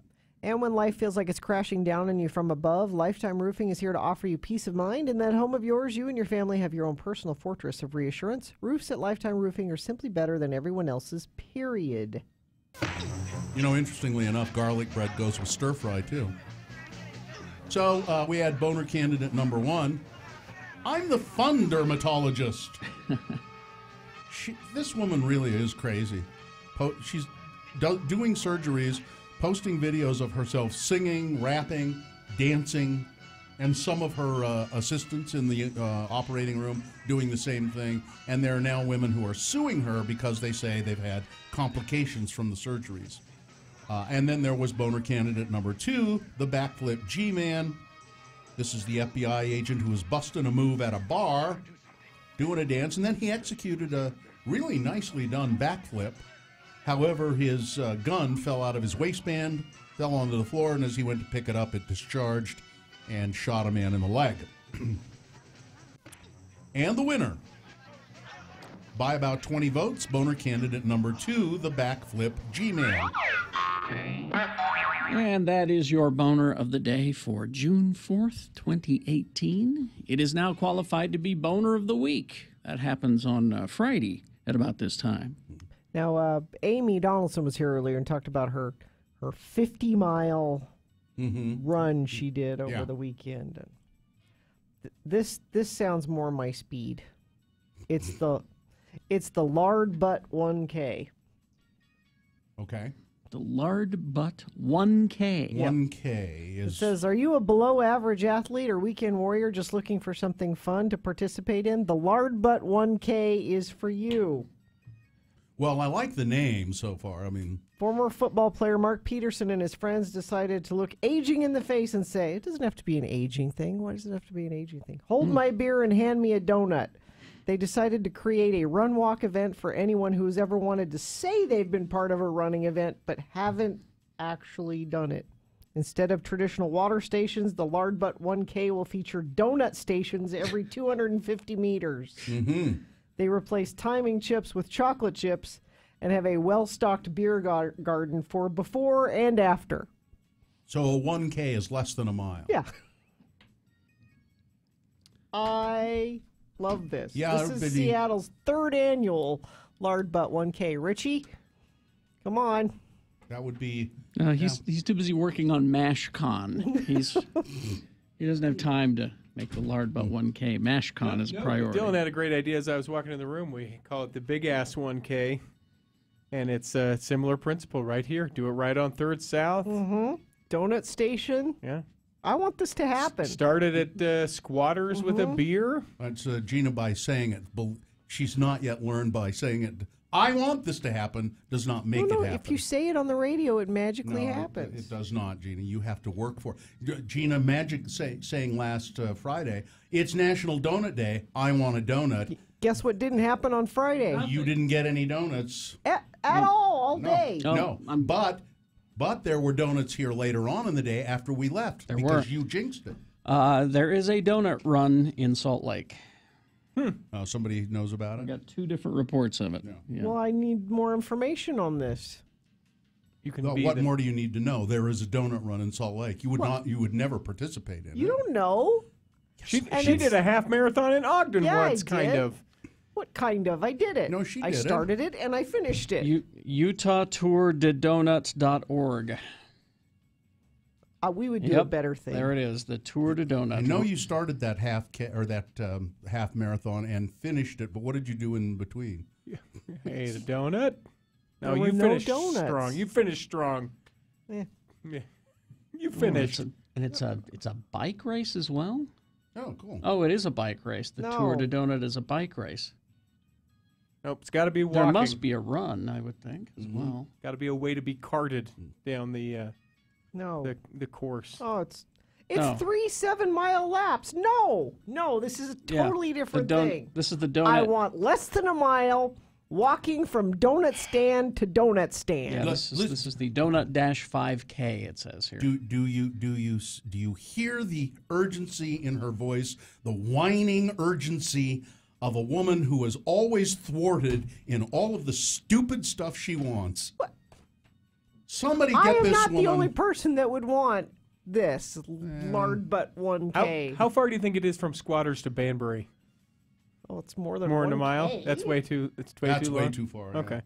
Because that'd be pretty awesome. From Squatters to this donut shop right Oh, up here, yeah, the vegan donut the shop. vegan donut shop. It closed. We've Oh, got it's closed. It moved over to. We've got the bike one, and then we've got 3-foot ones for donuts. Dash for the donuts, Donut Dash. Well, they're poorly promoted. They're obviously not using radio to promote their events where everybody knows about Two of things. them are in June. We got one coming up on the 30th.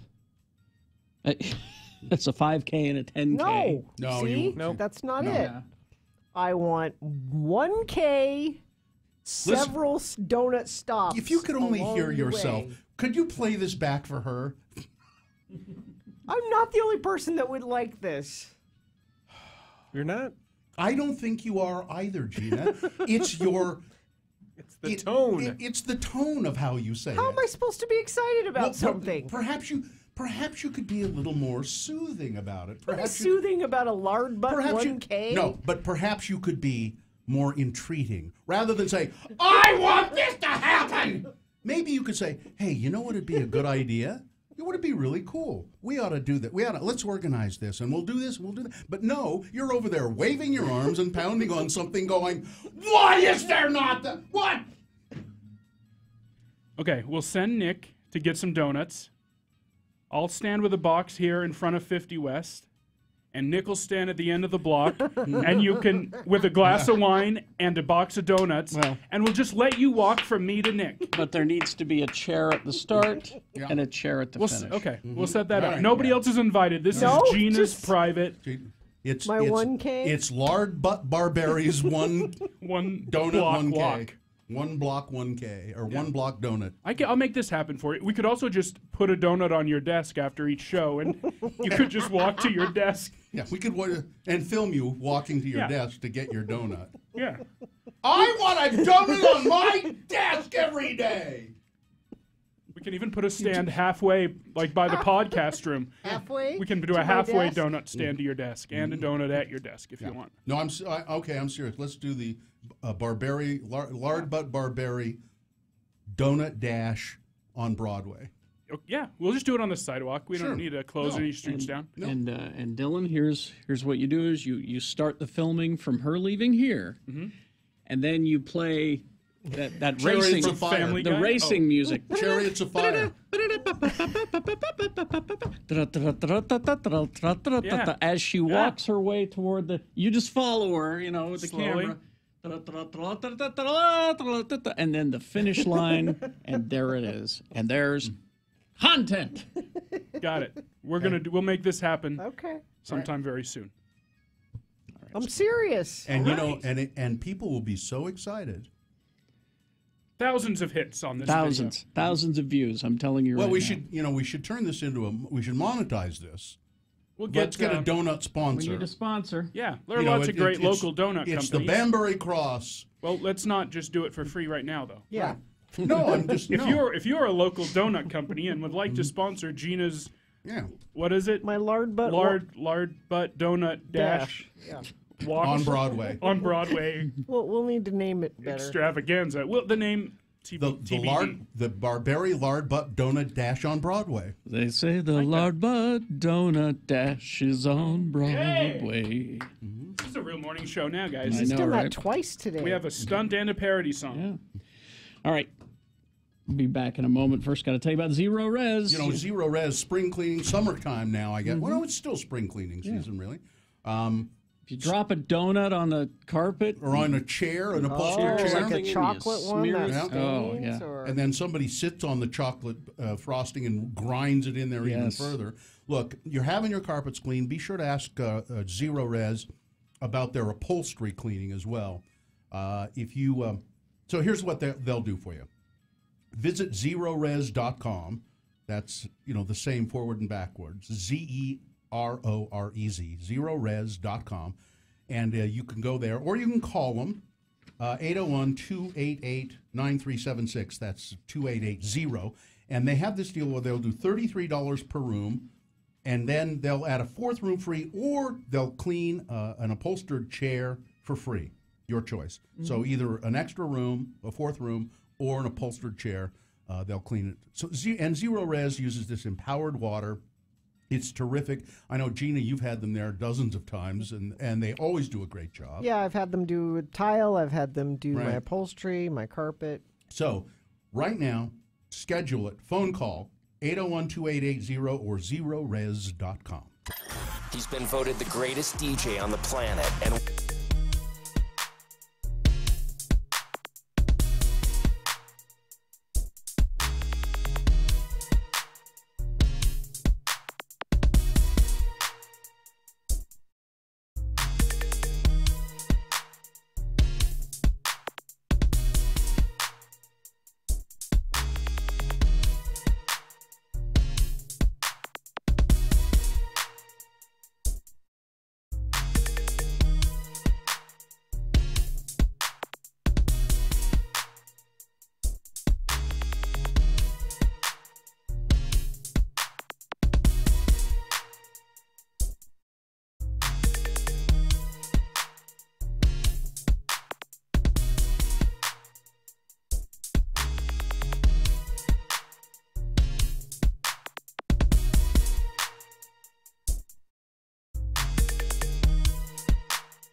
Radio from Hell on X96. All right, 9:50. Yeah, I think so. It's 49, but I'm calling it 50. Yeah. We're gonna do this donut waddle. That's what you're settling on is no, waddle? we haven't named it yet. Okay. No. Like next week, Next week. Okay. right? It's going to take that long? Well, we can't do it We this can't. Friday We've got- because we're at Snowbird. Does it have So- to be on What? I Friday? feel like if you're doing if you're going to do a thing that is about being lazy, isn't it just always sort of being procrastinated and put off? Like What, maybe we should just like we've got it planned, but yeah, it's coming up real quick. I'm probably going to do that tomorrow, or maybe we'll do it next week. Well, that's just being a tease. But if people want to come down and Well, here's the deal. So this week is obviously pretty busy because we're at Snowbird on Right. Friday. We've got some other things. Why not? Why not next week? Sure. Are you in shape to do next week? I Am think I you need in to shape train. to do Yeah. next You'll need to train. I mean, you're gonna have to share your regimen. I don't know. You're not gonna do it in those shoes. those are okay walking shoes. No. It's Have to a wear block, Gina. Okay. It's a whole block. When's the last time you walked a block? Yesterday. Oh, yeah, that's right. You were with me. You can walk a block in my shoes. No, I think Dylan's got some ideas he wanted to come. Okay. All right. While he's doing that, let me remind the letsgoeatshow.com. That's where you'll find a podcast. Tyler Measom is our guest this week. Who's that? He is the director of An Honest Liar, the film about the amazing Randy. He did Sons of Perdition. Mm-hmm. He's a working filmmaker. He's working on 2 incredible documentaries, one about MTV and one about something else. It's about local crime here in Salt Lake Oh, City. yeah, that's right. The White Salamander crimes. Oh. Yeah, so anyway, it's theletsgoeatshow.com. Tyler Measom talking about filmmaking. We'll do Gina's waddle donut crawl thing. Probably realistically, like it'll have to be after we come back. It'll have to be after the 4th of July. There's somebody's. It should be called the Lard Butt Barbary Broadway Dunford Donut Dash. Well, that's assuming. I mean, We need to whatever sponsor is in there. Yeah. We're not going to do this for nothing. We got to get a money sponsor, So that gives us some time to get us, or at least a free donut sponsor. Yeah, I'll talk to the salespeople. Okay. Tell them they have They'll to. get right on it. So after our vacation. The donut roll. You could be pushed in a wheelchair. No, I'm gonna walk. The donut Kinda. stroll. That's pretty brave, Gina. The donut dawdle. These are all coming in here. Well, this will be good because this will be after our vacation, so I'll rest up. Yeah. You can. Yeah. We'll get a promo running while I'm gone saying, I'm resting up, I'm training. Training. I have to take some time off. I'm eating donuts. I'm in several places eating donuts and California donuts and Vegas donuts. Yeah, there you go. Is there a famous donut place in Vegas? Sure, I think Vegas has they might have a Voodoo Donuts in Vegas. Do they? Yeah. I'll take your word for it. I don't They know. got some donut places in Vegas. Okay. Yeah. Oh, they got 'em. They got some crazy little donuts down there. Oh, yeah. Now I'm gonna get me some. That's right. Okay. Ooh, now I'm scared. Okay. We'll make it Okay, happen. this is happening. July. The first Friday we're back. When is it? We're going to set a date. Oh, all right. Like, Taking that long? Hold on. well, Well, said if we were a proper morning show, we'd have this tomorrow. it's I know it's, well, So it'll be the 6th. okay, July 6th. July 6th. Is the first Friday we're back? Or the first You're date? not back, are you? You guys are gone that whole week. Yeah. So first Friday, all right. We're going to do this when I can do it. And listen, it'll all be fine. It's never going to happen. No. Yes, it will. No, we'll forget about it. Yeah, we will. I've already forgotten most of it. Still don't have a donut. Didn't you feel betrayed when we came in here on Sunday and there were still donuts left here? Here's what you forget. People don't like us. Oh, that's right. It's true. No, I don't forget that. I know it. I can tell by the way they look at us. People like other people in this building. Yeah. People don't like us. No, I know that. So why would that happen? Gina's 1-block donut walk. Okay. And apparently Pink Box Donuts in Vegas, or Okay. Pink Box. Pink Box. Whatever that means. I Just like I said, a proper morning show. You'd not only have it done for tomorrow, you'd have a song. You know Elvis Duran would do it in a second. He would. You know, because he has fun. It's they fun. have Does fun he have on fun that. too? Oh, It's all about fun. I thought somebody else had fun. No, that show is all about fun too, and they're all about. So here's how Elvis Duran in New York greets his morning show. Okay. He has like 10 people on the show. Good morning, Froggy. How are you? Hey, sweetie. How are you? Judy.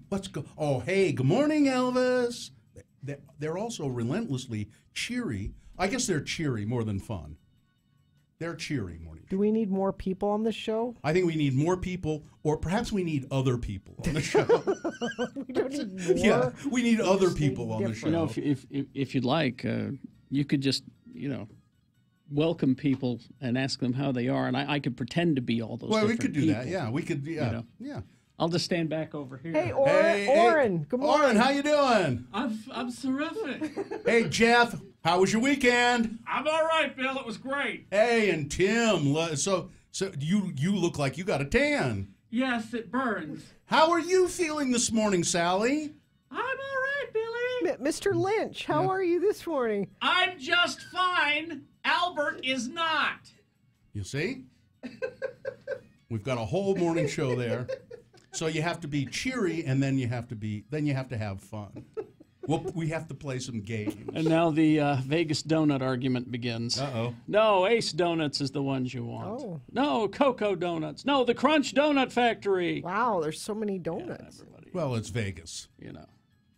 And remember, the donuts that you have in Las Vegas, they stay in Las Vegas. Well, it depends on how many days I'm there. All right. Do we have a promo? Yes. Ready? On Tuesday's Radio from Hell show. At 6:45, it's the X poll. Have you ever been the victim of a con? How did they get you?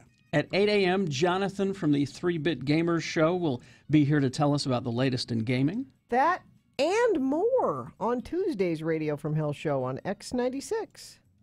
Now, I thought we did the victim of a con X poll. I think already. we talked about it. We didn't do it, though. We didn't do it. Because I remember people calling in and we texting. We talked about it. It was essentially an X poll. It was a hello, yeah, so what? we went back and forth about it because Bill said no, he couldn't remember. It's on our board and hasn't been erased. And It was because we did a hello, yeah, what, and a lot of people texted in, and we said, we should do this as an X poll because a lot of people. Okay. That's right. It was where we did it already. All right. The Dumb Donut Stunt. That's what it should be called. Yeah. You shut up about my donut stunt. We may do Thursday, Gina, so just start training now. Don't get surly. Don't get so surly about this stuff. Live long and prosper, bitches. Don't you know who I am? The Candy Man. John Smith is next. A 1-hour nonstop music wingding starts now. Utah's original alternative, X96.